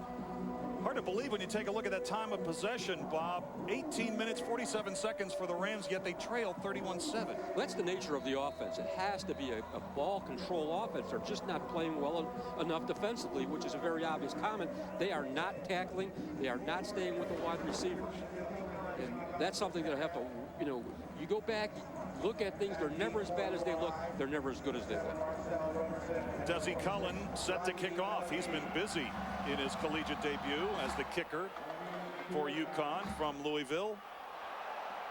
And the return is out to the 21-yard line. Raji Alameen back in receiving formation with 20-yard return. And Cassidy is back in the game. He'll start the second half. 3 of 8, 61 yards. And of course, this triple option offense, he'll carry the ball a lot as well. 10 carries in the first half for 36 yards. One of the things with this young guy, Derek Cassidy, and Coach Stowers alluded to it in the interview at the half, he has not put the ball on the ground. And in this type of offense, that will happen. He has not put the ball on the ground. Cassidy does a full 360, and how about that pitch? Roberson goes out of bounds, and that's a gain of about 8 yards. Roberson has really done a nice job taking over for the injured Jarrell Jones. Well, they were hoping that Jones was going to be a key part of the running game tonight. He was going to receive kickoffs. He was going to receive punts. But he sprained his ankle in the second major scrimmage of the fall camp, just making a cut on a pass route. No contact. His leg's in a cast. He may miss 2 to 3 games. 2nd and 3. Casey has the ball, and he has drawn a big-time crowd. Dante Moore led the charge for the UConn defense. Joe Casey, a great start here, but the push by the defensive line, Brown, Fuller, Blackman, Davis, just a little too much to handle for the Rhode Island offensive line. These guys are creating a new line of scrimmage and then letting the linebackers run around and make plays. That inside dive play, almost right now, I might want to say, hey, let's forget about it. Cassidy will tuck it up, and he'll get the first down up to the 35-yard line for a gain of 5. So the Rams move the chains. Good crowd on hand tonight. Everybody got here early this afternoon. There was a big tailgating scene before the game. 10 minutes before the game, the stands were half full, but everybody got in here. This is a beautiful facility, 40,000 capacity.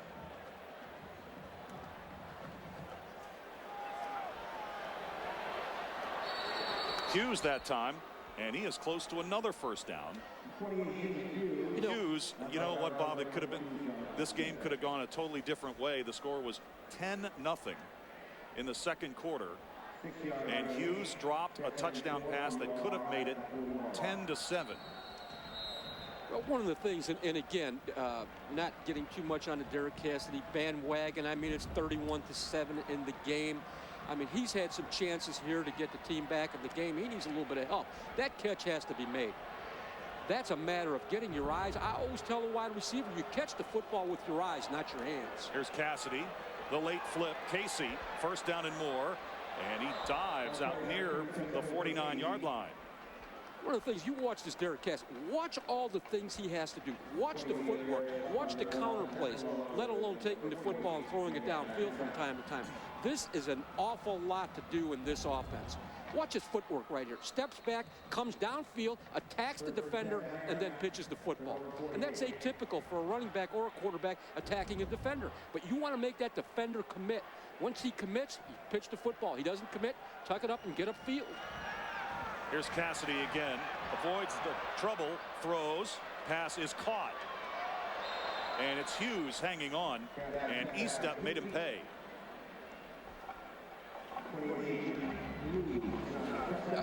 Here, we get the quarterback is in harm's way. One of the good things you have to do as a wide receiver is to now mirror the quarterback, slide with him, and then come back for the football. Always come back for the football. You come back for the football, you cause separation between yourself and the defenders.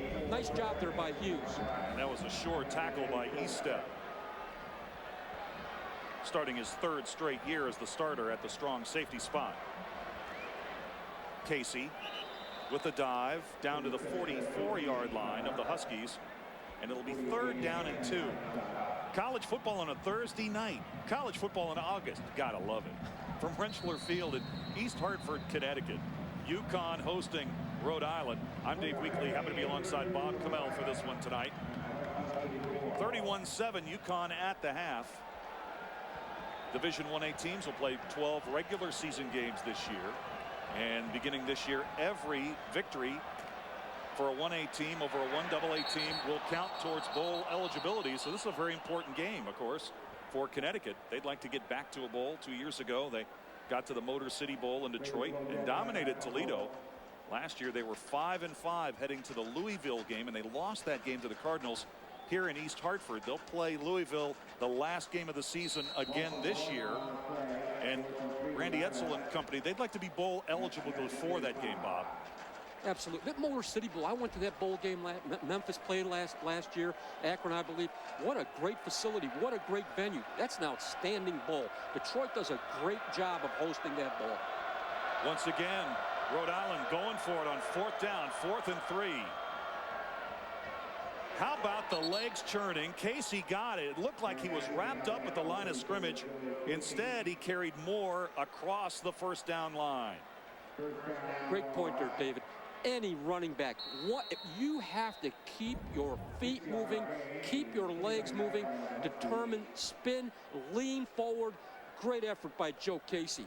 Watch his legs on this play. You mentioned that. I mean, right there, never stop, never stop. The leg stop, you take away any chance you have of getting that 1st down. So it's a 1st down. This is the 10th play of the drive to begin the 3rd quarter. And Cassidy is taken down. Sack time. Cody Brown. It's Brown, that's his 2nd sack of the night.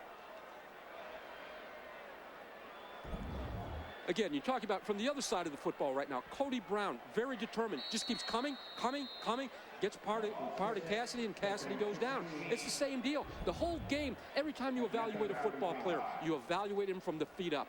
If he has good feet, if he can move his feet in a fashion that separates him athletically, he's got a chance to be a football player. 4 sacks tonight for the Huskies. 2nd and 16. Here's Cassidy into traffic, picked off, intercepted. Darius Butler with the interception for the Huskies. Butler, he was the top cover corner as a freshman.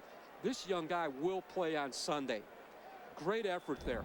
When the football goes in the air, secondary coaches are saying, hey, there's a receiver there, sure, but the ball is ours. Oh, that's a great deal of determination and great coverage. Cassidy threw that ball into traffic.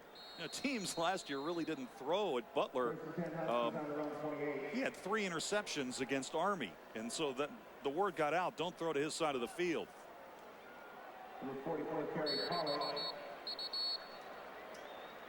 Terry Colley on his 1st carry on Connecticut's 1st offensive snap of the 2nd half. Here's a look at the standings in the Big East Conference last year. You see Connecticut at 5-6, 2-5 in league play. If they had managed to win that game against Louisville in their regular season finale here in East Hartford, they would have gone to a bowl. Hernandez on the play action. Pass is caught. Here's Taylor.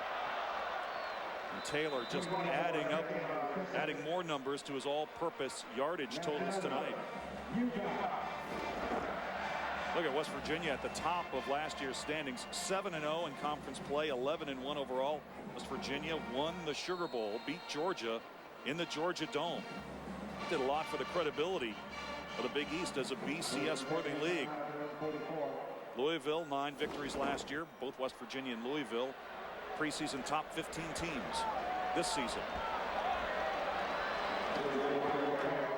Boy, Colley, high stepping his way down into Rhode Island Ram territory, brought down at the 45-yard line. He's 5'7", 193 pounds, but he plays a lot bigger. I have to believe that he does a great job in the weight room. That little shake right there, then take it to the outside. You know what I like right there? The ball got in harm's way. He got in harm's way. What did he do? Put 2 hands over the football.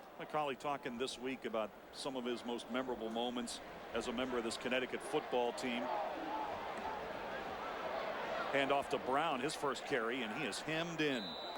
Nowhere to go for Donald Brown from Atlantic Highlands, New Jersey. Colley was pointing out one of his most memorable moments as a member of this team was their signature win, their signature 1A win back in 2002 when they went out and spoiled senior day at Iowa State. And the Cyclones went to a bowl game that year.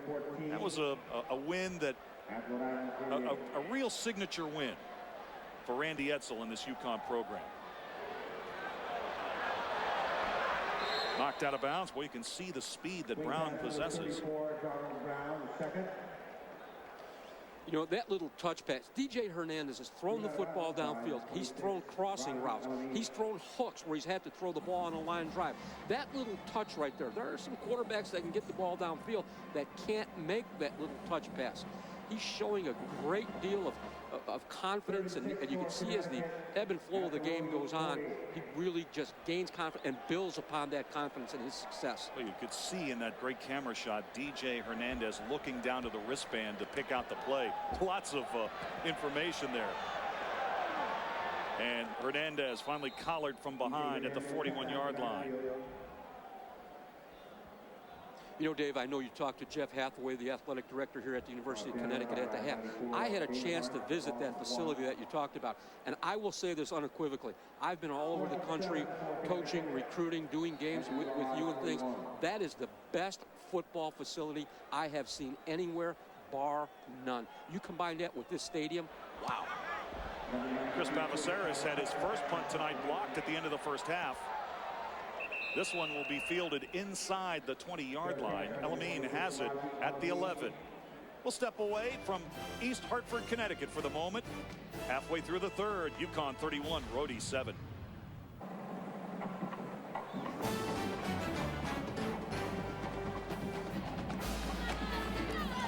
Well, the Huskies of Connecticut, it's been a real coming out party tonight. Their season opener against Rhode Island. Their oldest rival, a series that goes back to 1897. They lead at 31-7 midway in the third quarter. Cassidy on the keeper. There's the pitch. And Roberson. Now check that first carry tonight for Andrew Varner. Varner on the carry. 4-to-1 ratio runs to passes tonight for Rhode Island, despite the fact they trail by such a big deficit. This is their offense. This is what they are, Bob. Well, they make a commitment to this offense, and you can't change it. You do the things that have got you success in the past, that have garnered you success in the past. I'm not surprised by those statistics at all. It's a commitment to a system, and it's worked for Coach Stowers. Cassidy, play action fake. Down the seam, incomplete. Pass was intended for the freshman Tolbert Evans. You know, if you take teams, okay, Navy has played good football the past couple of years. They run this form of an offense. Air Force under Fisher DeBerry has run this type of an offense. I think once they get into the Atlantic 10, I think they're going to be fine.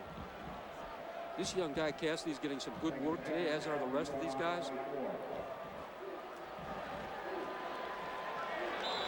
Nowhere to go that time. Well, they're outmanned up front. I mean, they're outmanned up front. And I'll tell you one thing: Cody Brown, Rayma Fuller, Ray Blackman, Dan Davis. This defensive front from Connecticut is doing a wonderful job. They're taking away the first phase of the option. I've mentioned this 4 or 5 times already this evening. And you do that, and you put an option team in a situation where, you know, really can't play the kind of football that they want to. Well, now both Allen brothers have carried the ball tonight. Lou Allen, we've seen him tonight for UConn. That was Tim Allen carrying the football, number 32 in white for Rhode Island. Incomplete as they tried to set up a screen on 3rd down and 10. I think what the situation there was, Marcel Roberson wasn't able to get out. He couldn't get out into the screen. The screen never developed. Screen plays are one of the most difficult plays to develop in anybody's offensive repertoire, and they are atypical to a team that runs option football the way Rhode Island does. This will be Brian Giannichini's 4th punt of the night. 3 punts in the first half for a 35.3 yard average. And you know who is back to receive the kick. Larry Taylor of the Huskies. And that's a fair catch. Made at the 37-yard line. 37-yard punt, no return. Connecticut continues to hold the lead at home over Rhode Island.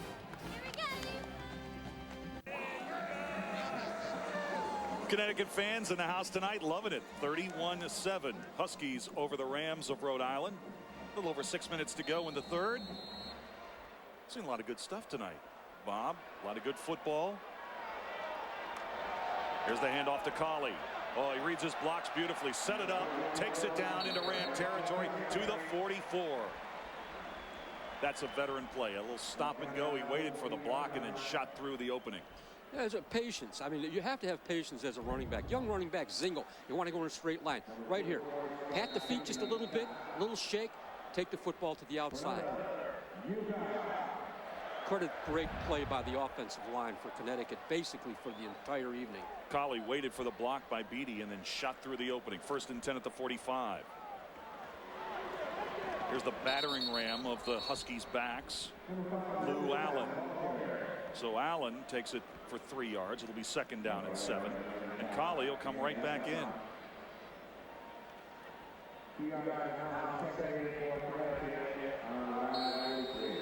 Mike Foley, a veteran offensive line coach, has been around for a long time. This is a very well-coached offensive line, very fundamentally sound. Hats off to Mike Foley and the job he's done with these guys. 2nd down and 8.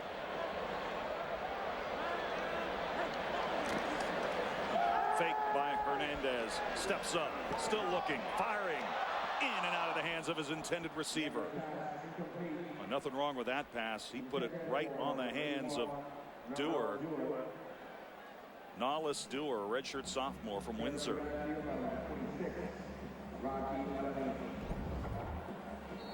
DJ here shows great patience, pulls the ball down, throws the ball upfield. That's another ball that should be caught, though. That football should be caught. You know, a year ago, you take Hernandez, Zingo, he's off with the ball that time. That time, great patience in the pocket, and he stepped up. Boy, Bob, you talked about it just a little bit, but we need to mention what a great job UConn's offensive line has done tonight. They have really had a terrific game to this point. 4 of 5 starters returning this year. Here's Hernandez, and he's got room. Makes one man miss, and he'll take it down near the 37-yard line. So he is short of the 1st down. It'll be 4th down and a yard. Well, they gave him forward progress closer to the 35 than I thought. This may be close enough to measure.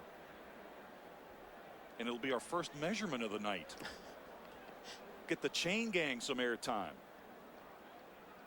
And here they come. You know, I mentioned this before. Terry Callie, I'm watching this guy block. If he doesn't have the football, this young guy is blocking. I love to see a running back block that way. We're talking about blocking. How about having Dion Anderson back? He's a terrific blocker. Well, that's close. 4th and inches for the Huskies. I think that was a great cutaway by our producer. They're going to go for it. My guess right here, this young guy is 6'1", about 205 pounds. DJ Hernandez, on a quick count, I think we'll see a quarterback sneak. He's just not 6'1", 207 pounds. This young guy is built. I mean, I'm sure he spends a lot of time in the weight room and is a very, very willing individual when it comes to conditioning and things like that. He's a good-looking football player. Timeout. Rhode Island. They are challenging the forward progress spot on the last play. There you go, ladies and gentlemen. We have got our first challenge. Back-to-back firsts. First measurement, first challenge. I'm very interested to see how this plays out. Now, Tim Stowers rolling the dice here. He's allowed 1 challenge. And we'll see what happens. If he's successful, they won't lose a timeout. And the ball may be moved back a bit. You know, I mentioned, Bob, I thought they got a very good spot. Well, it's going to be interesting. I mean, they review every play anyway. Okay. All right, let's see if we can pick up where the ball should be or whether this Big East crew marked it correctly. Remember, they marked this ball just outside the 35.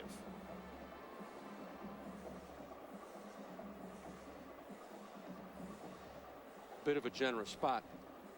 A bit of a generous spot. And while they look at this is a chance to talk a little bit more about the offensive line for Connecticut. Last year, Bob, for their first game, 7 of the 10 offensive linemen in the 2-deep for Connecticut saw their first game action in the opening game. This year, they got 4 or 5 starters back. We were talking with Dave McMichael, the offensive line coach of Connecticut, earlier today, and He really is high on this group, and he knows offensive lines. He spent all those years at West Virginia with Don Nealon, who just went into the College Football Hall of Fame. Another look.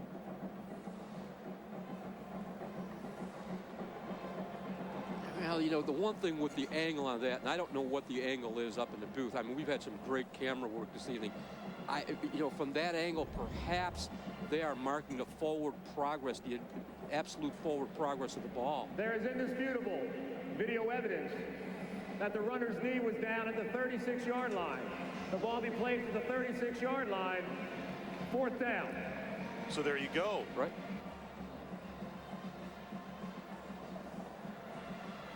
Well, that's very interesting. Tim Starr says, hey, that's 1 in a row, baby. I'm on a roll.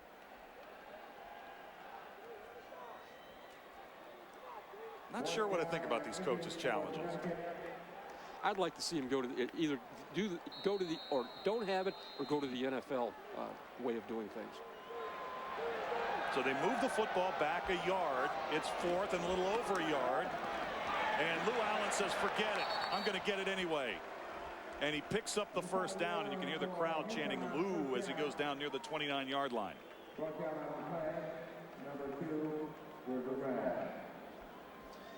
You know, there are 2 offensive line coaches actually for Connecticut. You mentioned Dave McMichael, but I mentioned Mike Foley. And I'm sure they share duties predicated upon what drill they're involved in. But as I said before, they're both done a wonderful job with this offensive line. Yeah, Dave McMichael works primarily with the tight ends. And it's Allen again. You know, Dave, one of the things what I do, I look to, you know, we look at the backgrounds of these offensive linemen. Here's where my eyes go. Matt Applebaum, 6'5", 300-pound senior. He was a defensive tackle. Keith Gray, 6'3", 280 pounds, 83 pounds, redshirt sophomore player. He was a defensive tackle. So one of the things that when you bring a defensive tackle over to play offense, you have upgraded the athleticism of your offensive line. Here's Allen. Showing the speed to take it outside the hole and near the 17-yard line.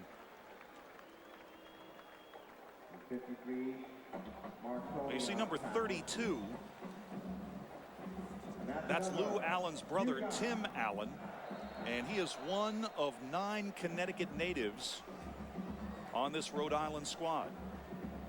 And if you're counting, the only Rhode Island native on the Connecticut squad is Dion Anderson, the fullback. Suffice to say, a lot of these players know each other and went at each other in high school. Allen stacked up at the line of scrimmage.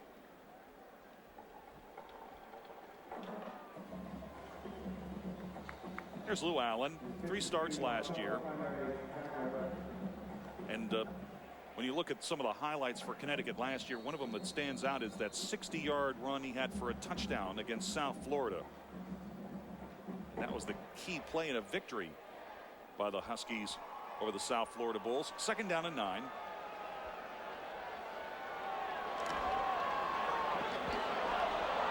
Flanker reverse to the 15-yard line. Flag is down. And Brad Conyu, that's his first carry. A true freshman from Johnstown, Pennsylvania. Another one of the new players in the wide receiver rotation. This one's coming back.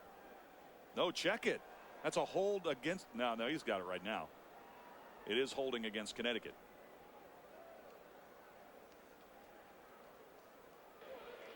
Holding on the offense.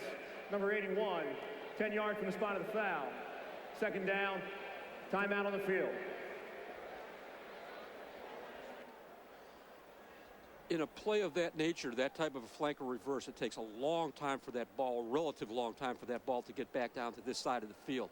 You see the wide receiver, number 81, goes up and encounters the defender. Defender starts to get away. Can't hold him that long, so he reaches out and grabs a little bit of his shirt, and consequently you get a holding call. It's not uncommon in that situation because the play takes so long to develop, especially if the corner was up, which he was in that situation. Now, if they're in a 3 deep where the corner perhaps is 12 yards off the football, well, then you've got a little bit more of a chance. Well, Virgil Gray was getting some attention to that left leg, and that's why there was an official timeout on the field momentarily. 13 to go for UConn at the Rams 21. 2nd down and 13. So Brad Cunyu's reverse goes off the board.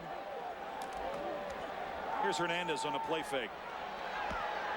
Inside the 5. Down to the 3-yard line. Brandon McLean, the junior from New Haven. And it's 1st and goal for the Huskies. Credit DJ Hernandez with throwing that football away from the coverage. The football, he had 2 defenders right behind. First of all, great play action fake. Shoulders are square. He goes through his progression. The ball is thrown away from the defenders. That's where the football has to be thrown. 10th play of the drive. Nice job, DJ. Great job by McLean also. 1st and goal at the 4. Out of the eye. This is Allen. And he's into the end zone. Touchdown, Connecticut. Allen made it look easy from 4 yards out.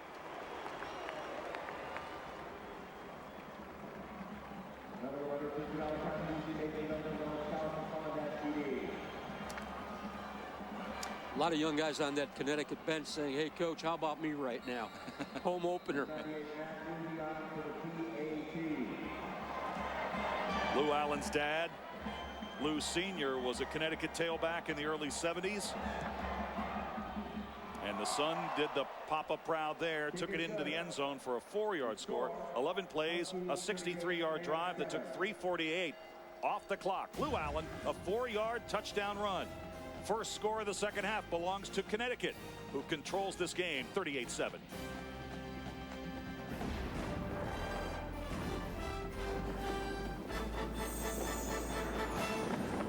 Well, Terry Conley's got 95 rushing yards tonight. He's closing in on 100, but that last touchdown came from Lou Allen. 6'1", 234 pounds. You talk about pad level. That last defender was warded off because Lou Allen became his own blocker. And again, it comes down to leverage. You know, lower that shoulder, keep your pads down. Don't make yourself a big target. 6'1", 234, that's a load to tackle. Nice job, though, of pad level. Nice job of determination, keeping his feet moving. Elamine back to receive this kick from Desi Cullen from the goal line. And he'll break it to the outside. And he shows his jets. And he is slammed into the Rams bench. But not before he rips off a 37-yard kickoff return. You know, I think Coach Lyndon Johnson, the outside linebacker coach and the special teams coach from Connecticut, he's going to have a lot to look at. I think if there was one facet of the game right now where there's going to have to be a lot of, you know, hard looks at who's playing where and what it's going to be with the special teams. Rams come directly from the sidelines to the line of scrimmage, as they have done all night. Cassidy back to pass. That pass was intended for Casey, and there were 2 blue-shirted Huskies right there. See, here's the deal, Dave, and one of the things you have to think about when you make a commitment to an offense, as Rhode Island has to this option offense with Coach Tim Stowers. The score right now, it's 36-7. It's the third quarter's winding down, yet they throw a play-action pass. Why do they throw a play-action pass? Because they probably don't have a straight drop-back pass that they can throw in their repertoire. You know what? I think you're exactly right about that. Casey, oh boy, a dangerous pitch. Pitched it away just as he was about to go down. And he got that one off to Jimmy Hughes. And the native of Westport, Connecticut, takes it down to the 47-yard line. You know, with these pitches and the way you attack downfield, usually it's at the last second when the most successful plays occur, because if you wait too long, you buy time for the pursuit, you buy time from the corners, buy time for the linebackers to come up and make the play. Again, as I mentioned before, you know, you're down 30-some points or 20-some points, you're running a play-action pass because that's what you have. Not sure if he got to the marker. It's going to be very close. Looks like it'll be another 4th down attempt coming for Rhode Island. College football on a Thursday night before Labor Day. You got to love it. From Rentschler Field in East Hartford, Connecticut. Rhode Island and UConn going at it. I'm Dave Weekley, happy to be alongside Bob Kamel tonight. We have really enjoyed our trip to this part of Connecticut. Beautiful stadium, wonderful facilities. And UConn really has it going on right now as they get ready for the Big East. There'll be a lot to look at, a lot of plays to assess, a lot of improvement. They've got some time to prepare for their next game. Gosh, the future really looks bright for Connecticut football. Brian Giannichini sends this one down the field. Taylor gets away from it inside the 5. And it rolls dead at the 1. You can't do any better than that if you're Giannichini. 54-yard punt, no return, down inside the 1.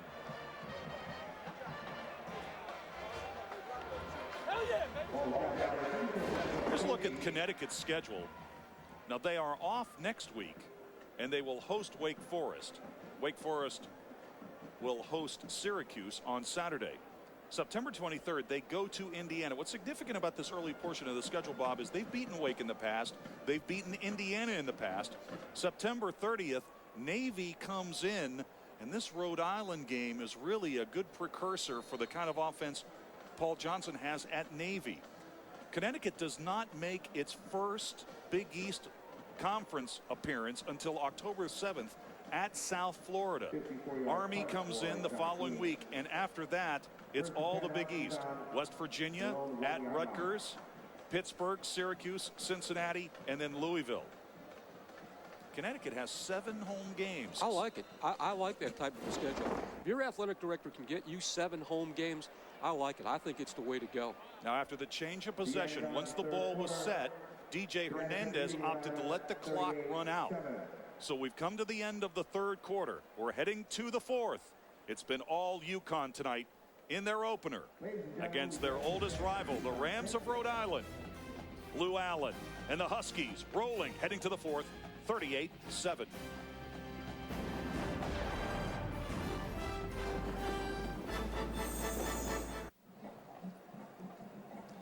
Connecticut Huskies set to begin the 4th quarter on their home turf, leading 38-7. DJ Hernandez, he's had a special game, Bob. Very impressive running and throwing the football. He's exhibited a great deal of poise.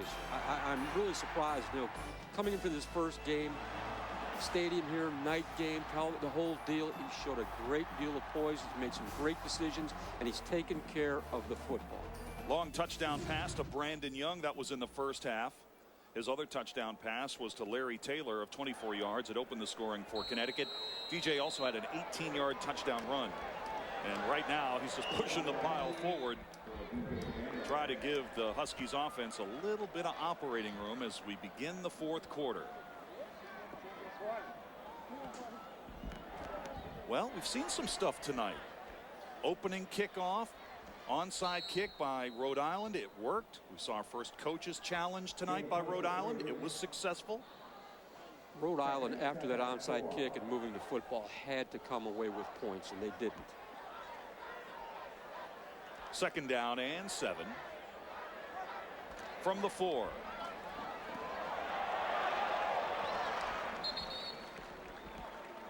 Out near the 14-yard line. Boy, Allen, when he gets up ahead of steam, he is really tough to bring down. Well, Quick to the hole. Watching that play, Emmanuel Hutchison, watch number 61. This is a big guy. This guy's 6'1", 274 pounds. He adjusts.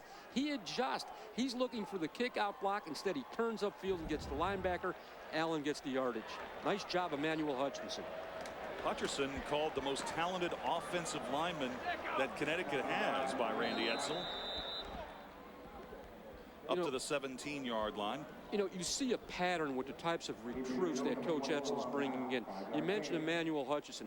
This kid was a 3.8 GPA in high school, a leader, a team captain. And as you start to look at the backgrounds of a lot of these kids, William Beatty, honor roll student, he's recruiting character. He's bringing great kids to campus. 2nd down and 5. Across the 20 and near the 21-yard line, handoff goes to the fullback. Not to belabor the point, but when I was recruiting coordinator, whether it be at Michigan or whether it be at Notre Dame, if I had 2 football players of basically equal ability, you know what separated them for me? What? The transcript. A transcript and good grades reflect reliability, reflect good citizenship, and a lot of other things. 4-yard gainer by Dion Anderson, 3rd and a yard. Allen again. breaks one tackle and is tripped up as he reaches the 28-yard line. It's another UConn first down. You know, we talked to Randy Edsall about Dion Anderson earlier this week. Anderson was expelled from the university last year, dismissed from the football team. Came back, though, in the spring, paid his own way. That was about $14,000. Got back on the team. And Randy Edsall told us that he really didn't have any problems bringing Dion back. And he's one of the more popular players on the team, and he really adds to the running game. No question about that. Allen spins up near the 31-yard line. But, you know, just to follow up on that, Bob, you know, that's a tough call for a head coach. When you have a player that gets in trouble, and, you know, how much leeway are you going to give him? And Randy Edsall brought back Anderson. He brought back Dante Moore. And both of those guys are going to be leaders for UConn this year. Well, each of those situations is totally, completely different from another. I mean that in any football type of deal. I have the greatest respect for Randy Edsall and what he's done. And I think the decisions that he made were good decisions, and I'm sure they were well thought out. 2nd down and 7.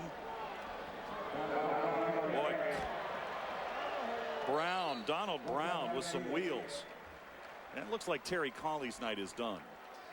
All right, I'm sticking with the offensive line today. I am.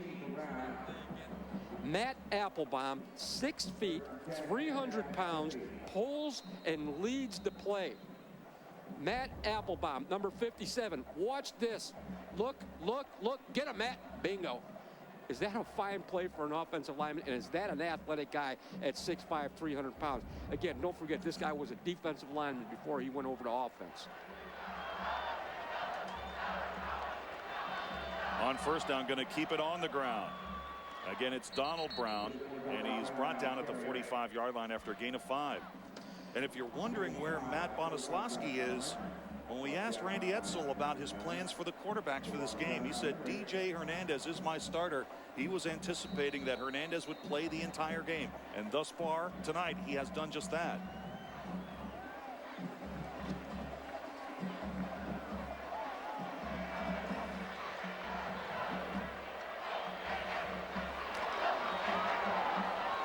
A steady rushing diet.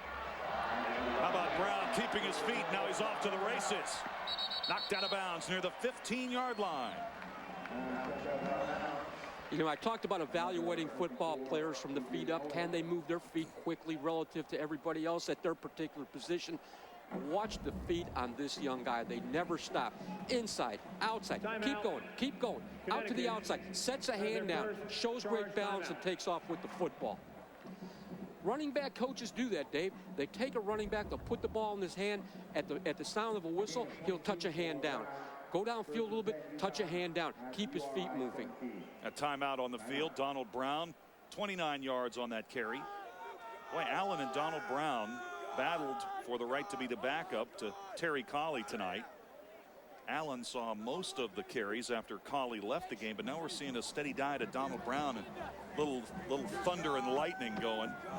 Allen can bang it up inside, and Brown can take it to the outside. How about Terry Colley tonight? Let's go ahead and take a look at Colley's night for the Huskies. He's all fired up. As I said earlier, he gets into that seam and he knows just when to burst. He's instinctive. Again, I mean, just that little pat the feet, slow down, choke your motor down. Let the defense express itself. Zingo, take off with the football. Here it is again. You give him a seam and he's taking it, and he knows when to take it. And we see a great cutback run. Oh, that was an excellent cutback there. Now, Colley, if he'd stayed in the game a little bit longer tonight, obviously would have gone to the top of the UConn career rushing leading list. 95 yards tonight. Had a touchdown on 4th and goal at the 1. Brown breaks that arm tackle and takes it down near the 10.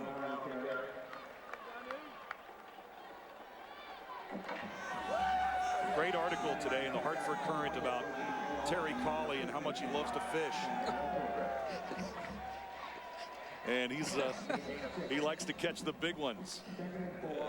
You really don't think too much of about Connecticut as being a real place for the outdoorsman, but he knows all the good places to fish in this state.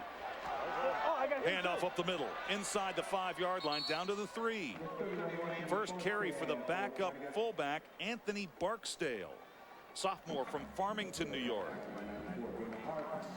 You know, we talked about character, we talked about academics. You know, in visiting the Burton Family Football Complex and the Mark Schenkman Training Center, there is a huge part of that building dedicated to academics and study tables, computers, just marvelous.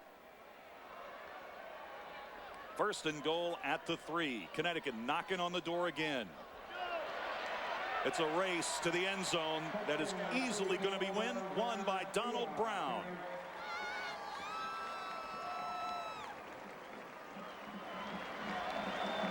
First touchdown of the 4th quarter, and it's Donald Brown, and he made it look easy, Bob. Well, a little bit of a misdirection.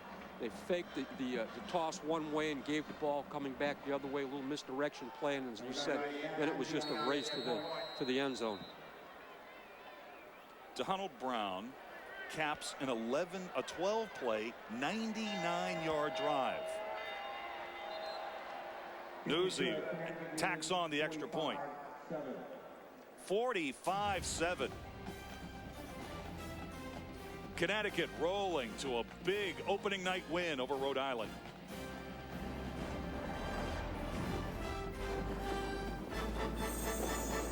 Well, Donald Brown was celebrating his touchdown a moment ago, and then he realized, hey, I'm on the kickoff team. So he raced back out onto the field. Donald Brown with a 3-yard touchdown. He's the 4th UConn Husky tonight, getting a rushing touchdown.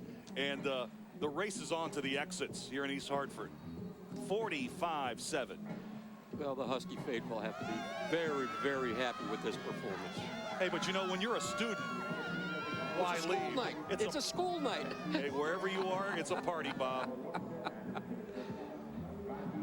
Got to make that 8 o'clock class tomorrow morning. The Kentucky Hammer. Desi Cullen with another kickoff, this one down to the 4-yard line.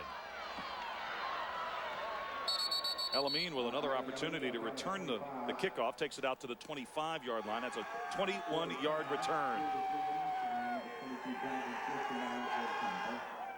Rushing yards tonight, Rhode Island just 51 here in the second half. Despite the fact they trailed 31-7 at the break, Rhode Island controlled the football for nearly 19 of the 30 minutes in the first half. Connecticut, conversely, here in the second half with a 3-1 rushing yard edge over Rhode Island, 168-51. Derek Cassidy stays in the game, throwing on first down. The pass is caught. And Nick Del Grosso, who caught the touchdown tonight for Rhode Island with a reception. It's 13 yards and a first down. Cassidy throws a nice tight football. I think Coach Dowers, may want to look at something, a couple of things, variations of what he's doing, and get the ball up in the air a little bit more. Cassidy tonight 4 of 13 throwing the ball. Line of scrimmage now, the 37-yard line. Closer to the 38.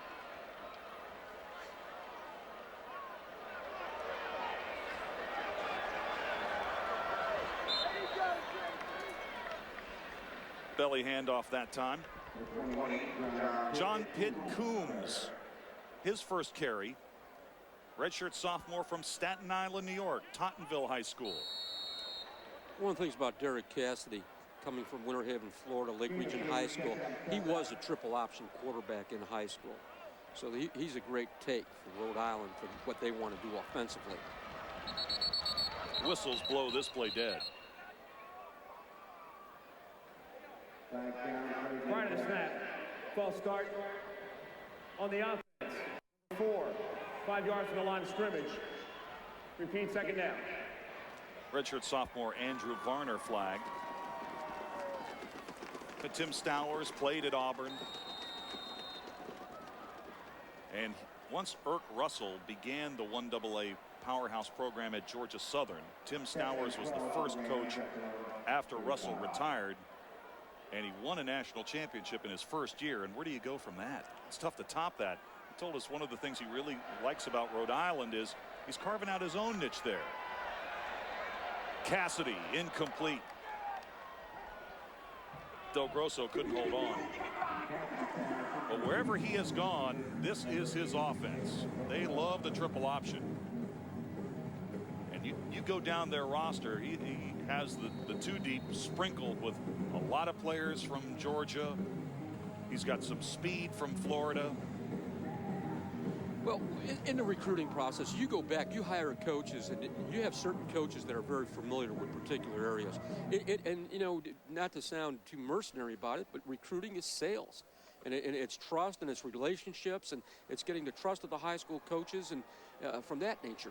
Cassidy running for his life. Finds a receiver. And the catch is made at the 40-yard line by Varner, but it is far short of a first down, and it's another fourth down. You know, staffs are put together at times, not only from a football standpoint, but from a recruiting standpoint. You want to recruit a particular area, you'll bring in a prolific recruiter from that area and send him into that area. He knows the familiarity, even just the logistics of getting around in a particular town or a particular region, knowing the high school coaches, having that trust factor. Bob, Derek Cassidy did not want to come off that field. It was 4th and 7 at the Ram 40. He was looking over to the sidelines. They wanted to go for it. Play clock has expired. So it'll be another penalty on Rhode Island. Delay game on the offense. 5 yards from the line of scrimmage. Repeat, fourth down. You know, I know this is a term that's more indigenous to tennis than it is anything else, but one of the things you have to do as a coaching staff is avoid unforced errors. And that's an unforced error as far as I'm concerned. Those are things that should never happen. You should have the team out there. They should be prepared. All members of every special team, knowing where to go, when to be there, being alert on the sideline. 6 penalties for 35 yards tonight on Rhode Island. Brian Giannichini waits back at the Ram 20 to boot this one away. Great student from Cranford, New Jersey. On the dean's list, all A10 academic all-conference and environmental horticulture and turf grass management major. Speaking of that, how about this turf here at Connecticut is absolutely beautiful. We were down on the field earlier today. Just a wonderful track for these two teams tonight. Giannichini sends it out. Fair catch is called for. And that is not Taylor. Taylor's night is done. Brandon McLean made the fair catch. We'll step away for a moment, come back with the remainder of the fourth quarter. 45-7 UConn.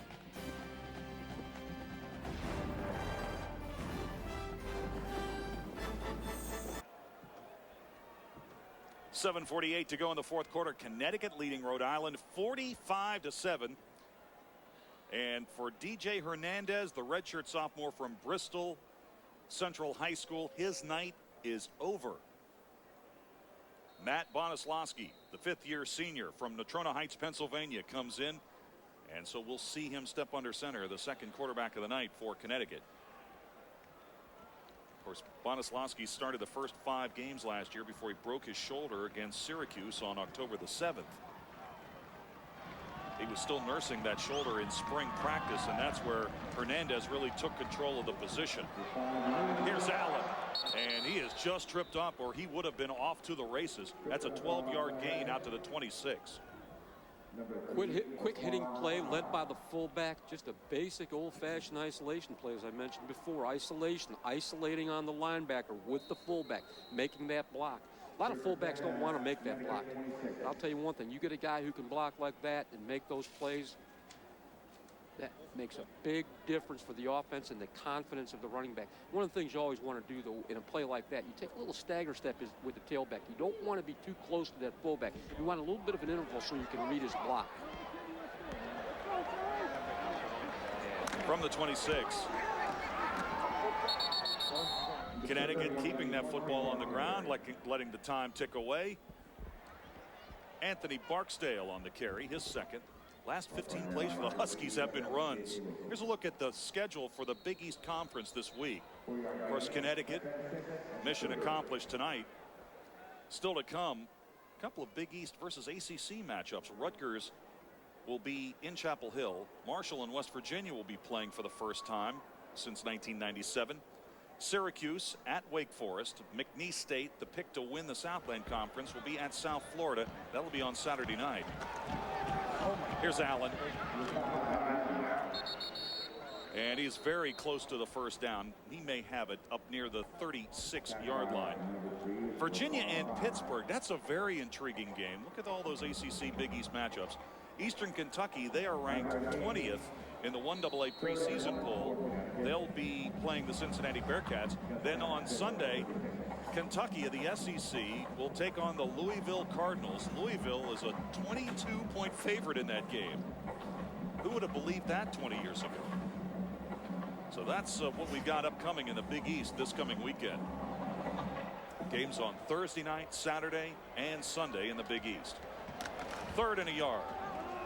Allen, the first down and more. Pushed out of bounds by Virgil Gray. And look at that big smile on the face of Randy Edsall.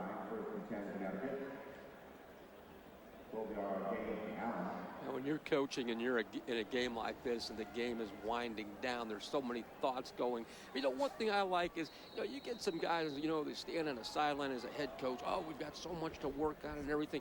I enjoy Randy Edsall's enthusiasm, and I enjoy his sincerity, and I love the way he put his arm around that young man. He was very gracious with his time with us this week, and we do appreciate it. Anthony Barksdale trying to stay on his feet. Brought down near midfield after a gain of 4. A couple of things about what's going on right now.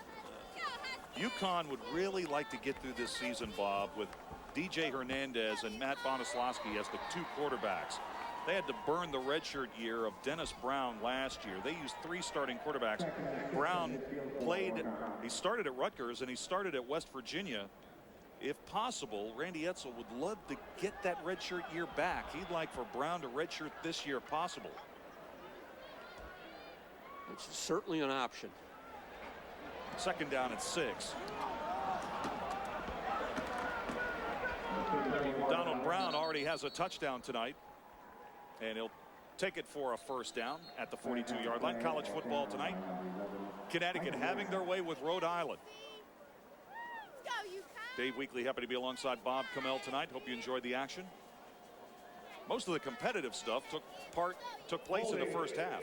On the offense, number 73, 10 yards, spot of the foul. 2nd down. David, you were talking about the guys with the big smiles on their faces. Did you see that big smile Mike Hicks had? Yeah. 6'7", 336. He made his collegiate debut tonight. He got a chance to finally punish somebody else instead of his own teammates. Mike Hicks has got to be a special guy off the field, too. He's in a program where he delivers food to needy people. And those are the stories in college football that a lot of times go overlooked. Mike Hicks, great job on the field, great job off the field. He could deliver a lot of food to the homeless. I mean, a lot. He was the state weightlifting champ. A combined 1,080 pounds in the bench, squat, clean combined. Donald Brown to the 47. Many football programs and many athletic departments are emphasizing community service. And I'm all for it. I think these programs are great. I think it gives the young people a chance to do something for the community beyond the field, beyond the classroom. Anthony Barksdale having a little bit of trouble getting back to the huddle, and now he goes down to the ground at the 45-yard line. This running back core of UConn does not have Cornell Brockington. He had 1 year of eligibility left, and he decided to go early into the NFL draft. He went undrafted, so he's not with the team this year. So it'll be Colley and Lou Allen and Donald Brown at the tailback spot, Dion Anderson and Barksdale coming off the field at the fullback position for the Huskies. Terry Richardson's the running back coach for Connecticut. And if you think about this football game today, this is the opening game. None of his running backs have put the football on the ground. They've blocked well. They're complete backs. Ball security, obviously, is something that he works on an awful lot. One thing in football and practice, you achieve what you emphasize. Terry Richardson, nice job with your running backs today. Yeah, Terry Richardson knows a thing or two about being a pretty good running back. I mean, they don't give you 44 at Syracuse if you're not very good. Of course, legendary Jim Brown wore that number at Syracuse, where he was an All-American in football and lacrosse. 3rd down and 9. Deep handoff to Brown. And like he's shot out of a cannon, here comes Brown. He's into the open, and he's on the way for his 2nd touchdown of the night. Touchdown, Donald Brown.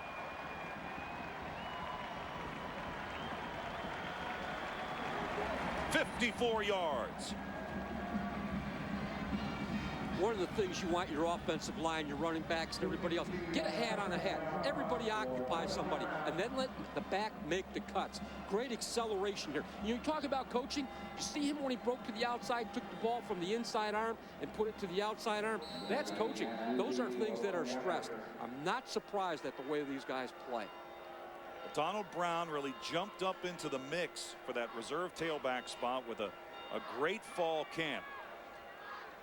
And that performance is paying dividends tonight. He's got 2 touchdowns here in the 4th quarter. Ring the bell. UConn closing in on another victory. 52-7 over Rhode.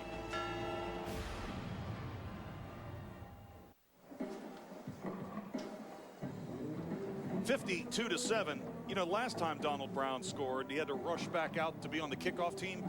This time he just went 54 yards, so he gets to sit on the bench to watch somebody else run down the field and chase Rhode Island after his next kickoff. Give another guy an opportunity to get in the football game. Helping so much. That's where you need a coaching staff right now. You know, some of these guys, especially some of these older guys who haven't had a chance to play an awful lot, get them in the game. Let them play football. Let them play in the home stadium, regardless of the score or how much time's left in the game. It's so meaningful for all of them. Connecticut about to go 4-0 in season openers here at Rentschler Field. Cullen sends this one down the field to the 10. Elamine swarmed under at the 20. All right, here's the Cliff Notes version of tonight's game. Larry Taylor on the receiving end of a 24-yard touchdown pass.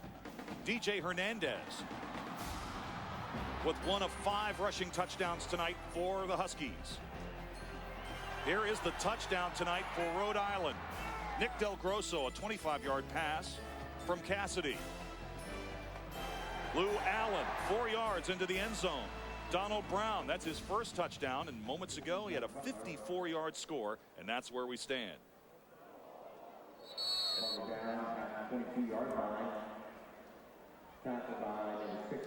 Here's the game summary. Hernandez, 3 touchdowns tonight, threw for 2, rushed for another. Larry Taylor was electrifying in the first half. 153 all-purpose yards. The Rhode Island Rams rushing yards tonight, 173. That's quite a bit lower than their average last year of nearly 319 a game. Here's a reverse. Ball's on the ground. Picked up. Could have been disastrous. Could have been a turnover for the Rams. There's Taylor. You know, we've alluded to many of the offensive coaches for Connecticut. These defensive coaches have done a magnificent job also. On the offense, number 38 was not on the line of scrimmage. 5 yards, Pete, 2nd down. How important is Larry Taylor to Connecticut and the coaches up in the coaching box? The penalty is declined. 2nd down. The Huskies are 12-3 in the last 2 years when he's healthy in return punts and kickoffs. Without him, they're 1-7, and that includes a 28-17 loss at Cincinnati last October, in which he tore his right ACL. Pass is caught, pulled in by Tolbert Evans. Pass delivered on the money by John Butler. That whole bunch on the defensive side of the football from a coaching standpoint, Hank Hughes, Todd Orlando, Lyndon Johnson, Scott Lakatos, they did a great job of preparing this football team for this option set that we see from Rhode Island. And believe me when I tell you, from a coaching standpoint, you're coaching defensive football. You know an option team's coming to town, you don't sleep. On the pitch, getting the corner is Tim Allen. And Allen, of course, we talked about this a little earlier here in the second half. He's the brother of Lou Allen of UConn. Got a good look a moment ago at number 1 for Connecticut. Justin De Robertis, former walk-on, right in the mix to start the season at the Sam linebacking spot. And that Sam linebacking spot is the Husky linebacker in this defensive formation for UConn. Here's Butler running for his life. Got the corner and turns it upfield into UConn territory and out of bounds at the 48. 90 seconds left to play. Butler shows great athleticism. I mean, as they progress through the season, you've had two guys had a chance to play a little bit today. I mean, albeit with the lopsided score it was, but you know, with option quarterbacks, as you mentioned with Coach Stowers, you want to get a couple guys in there to get some repetitions.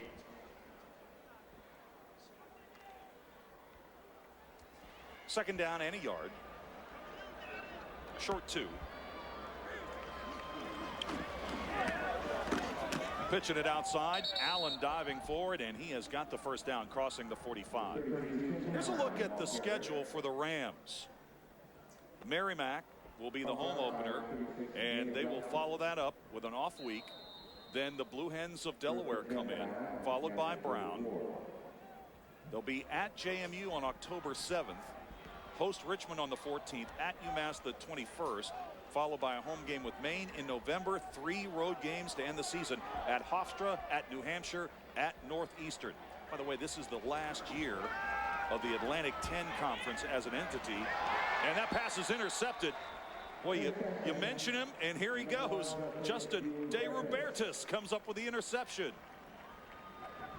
The Atlantic 10 Conference will be turning into the Colonial Conference for football beginning next year.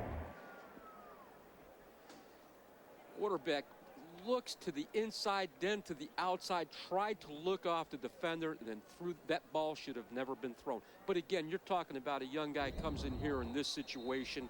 You know, what do the defensive backs anticipate? They anticipate seeing the ball in the air. They have to go through the play action fake because that's part of their offense. So, you know, Butler in that situation is in a very, very difficult spot. First career interception for Justin. And, you know, this is the coach's favorite formation, the victory formation. Practice this now. Connecticut, well, we talked so much about the potential for the Rams to run the football tonight. Look at Connecticut, 419 rushing yards. I think one of the things, I mean, we see 419 yards, but when you think about the way Hernandez played, I think this is going to be a balanced offense as the season progresses. This one has come to an end. Lots of fireworks, especially in the first half.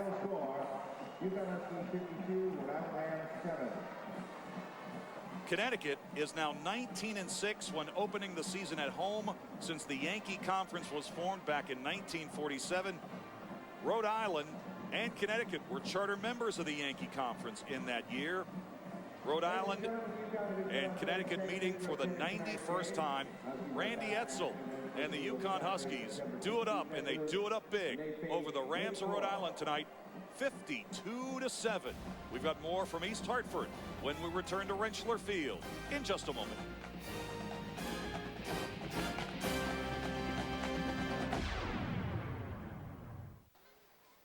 Dave Weekly, Bob Kamel, back in East Hartford, Connecticut, where UConn has put one on Rhode Island, 52-7. The lights will be off in Rentschler Field in a little bit, but Randy Edsall joins us now. And, Coach, you really turned the lights out on Rhode Island very quickly. You got up early in this game, and you dominated. Your thoughts on the victory? Well, it's a good victory for us, and, you know, I thought we played well and in some areas, and we got things that we have to work on in terms of an opening game and, you know, the style of offense that we went against. But, you know, I was pleased with our effort and the execution for the most part. I didn't think we had a lot of penalties, and the guys played hard, and that's what we're looking for, but we got some things we got to clean up as well. You know, you did not turn the ball over much tonight, and that's got to please you. Well, offensively we didn't, but, you know, we you know, the kicking game in terms of the onside kick, which we talked about all week long and in the meetings today, we've told them, and, you know, that's probably my fault. We had a freshman over there, Terrence Jeffers, and you know, that I've learned a lesson. I won't put a freshman up there again, but and then, you know, and then on the block punt, those two things has really disturbed me. and because we've worked so hard on our kicking game, and for guys to make a mistake, letting a guy come off and not blocking him off the edge is disappointing. But I was very happy with what we did offensively. I thought our offense played very well, and our defense had to take some time to get used to that offense a little bit. Coach, Bob Kamel, thank you for joining us. One of the things I'd have to say from a pure coaching standpoint, you have a very well-coached football team. And going into this game, DJ Hernandez was going to be the story. He did everything that probably you expected of him. I thought he played really well, but you have to really be happy with your defensive staff in the way they defended this type of a football team and this type of a scheme that Rhode Island brought in here today. Well, I think we got excellent coaches, and they work extremely hard. And you know, I'm pretty demanding, and we're all demanding of each other because we're just trying to help our kids, put them in the best possible positions we can, Bob, offensively, defensively, and special teams, because they work so hard, and it's our job not to screw them up, to put them in a position where they can be successful so they can come away with wins through all their hard work and effort throughout the summer, the spring, and preseason, and then even during the season. Randy, before we cut you loose, just want to ask you about the changes in college football this season. Tonight we saw Rhode Island with a successful coach's challenge. Also, Rhode Island, when the ball was spotted at the end of the first half, they couldn't stop the clock because they didn't have any timeouts. These changes are going to affect college football this year, and tonight was the first time it happened. Exactly. You know, I told the official on the sideline, I said, obviously the instant replay isn't working because they're supposed to review every play, and he challenges it and they move it back. So obviously they were sleeping on the switch up there to have that happen, because every play is supposed to be reviewed. And in my mind, I was going to say, hey, I'm not going to go ahead and use a timeout because of those situations like you talked about where the clock starts at the end of the first half when you use those timeouts and things. So it's effective. But, you know, the thing that I was wondering, I said, at the end of the game, I said to my coaches, is it midnight? It seems like we've been out here for so long, you know, and I thought this was supposed to speed up the game, and we didn't throw the ball much, and either did they. So, you know, I don't know. But I tell you what, we've worked a lot on those rule changes and the things that you have to do throughout the preseason, and we tried to incorporate some of those things here tonight as we got into those situations. Randy, thanks so much. Congratulations. A terrific victory, 52-7 over Rhode Island. Thank you very much, guys. Appreciate it. All right, Randy Edsall, the head coach of the UConn Huskies. And we talked about the running game for UConn tonight. 419 rushing yards. That's amazing. And one of the guys who scored one of the rushing touchdowns is the quarterback, DJ Hernandez of the UConn Huskies, and he joins us now. DJ, congratulations on a terrific win. How did this one go from your perspective? Thank you. You know, I think it went pretty well. I think we have a lot of stuff to improve on, and you know, tomorrow we have practice, and we're just going to get back at it. And why don't you take us through that 18-yard touchdown run? You know, it was a pass play, and I looked right to Larry Taylor. He had a great game today, and then I just saw a huge hole, and I just took off, and the line did really well blocking, and you know, I happened to get in the end zone. Well, you had an 18-yard touchdown run. You also had 2 touchdown passes, and the first one to Taylor really got you going on the game's first possession. Yeah, it did. You know, the line did a great job today, you know, protecting, giving me time to go through my reads, and, you know, I found Larry Taylor, and he happened to score a touchdown. You know, we started the game off right, and we had to keep things going, and we did. You know, DJ, earlier in the day, we asked Coach Ambrose if he had one bit of advice to give you. I should say earlier in the week. He said, calm down. And it looked like you were pretty calm today. You were totally in control. Yeah, you know, sometimes I get a little jumpy and anxious, but, you know, I just have to let things come to me and let guys make the plays, you know. We have great backs, great receivers, as you can see, and when we get the ball in their hands, you know, things happen, and I think we did a great job, you know, getting the ball into the people's hands we need to get in, and we just made things happen today. DJ, we noticed during the game that you honor your dad with his name on your wristband.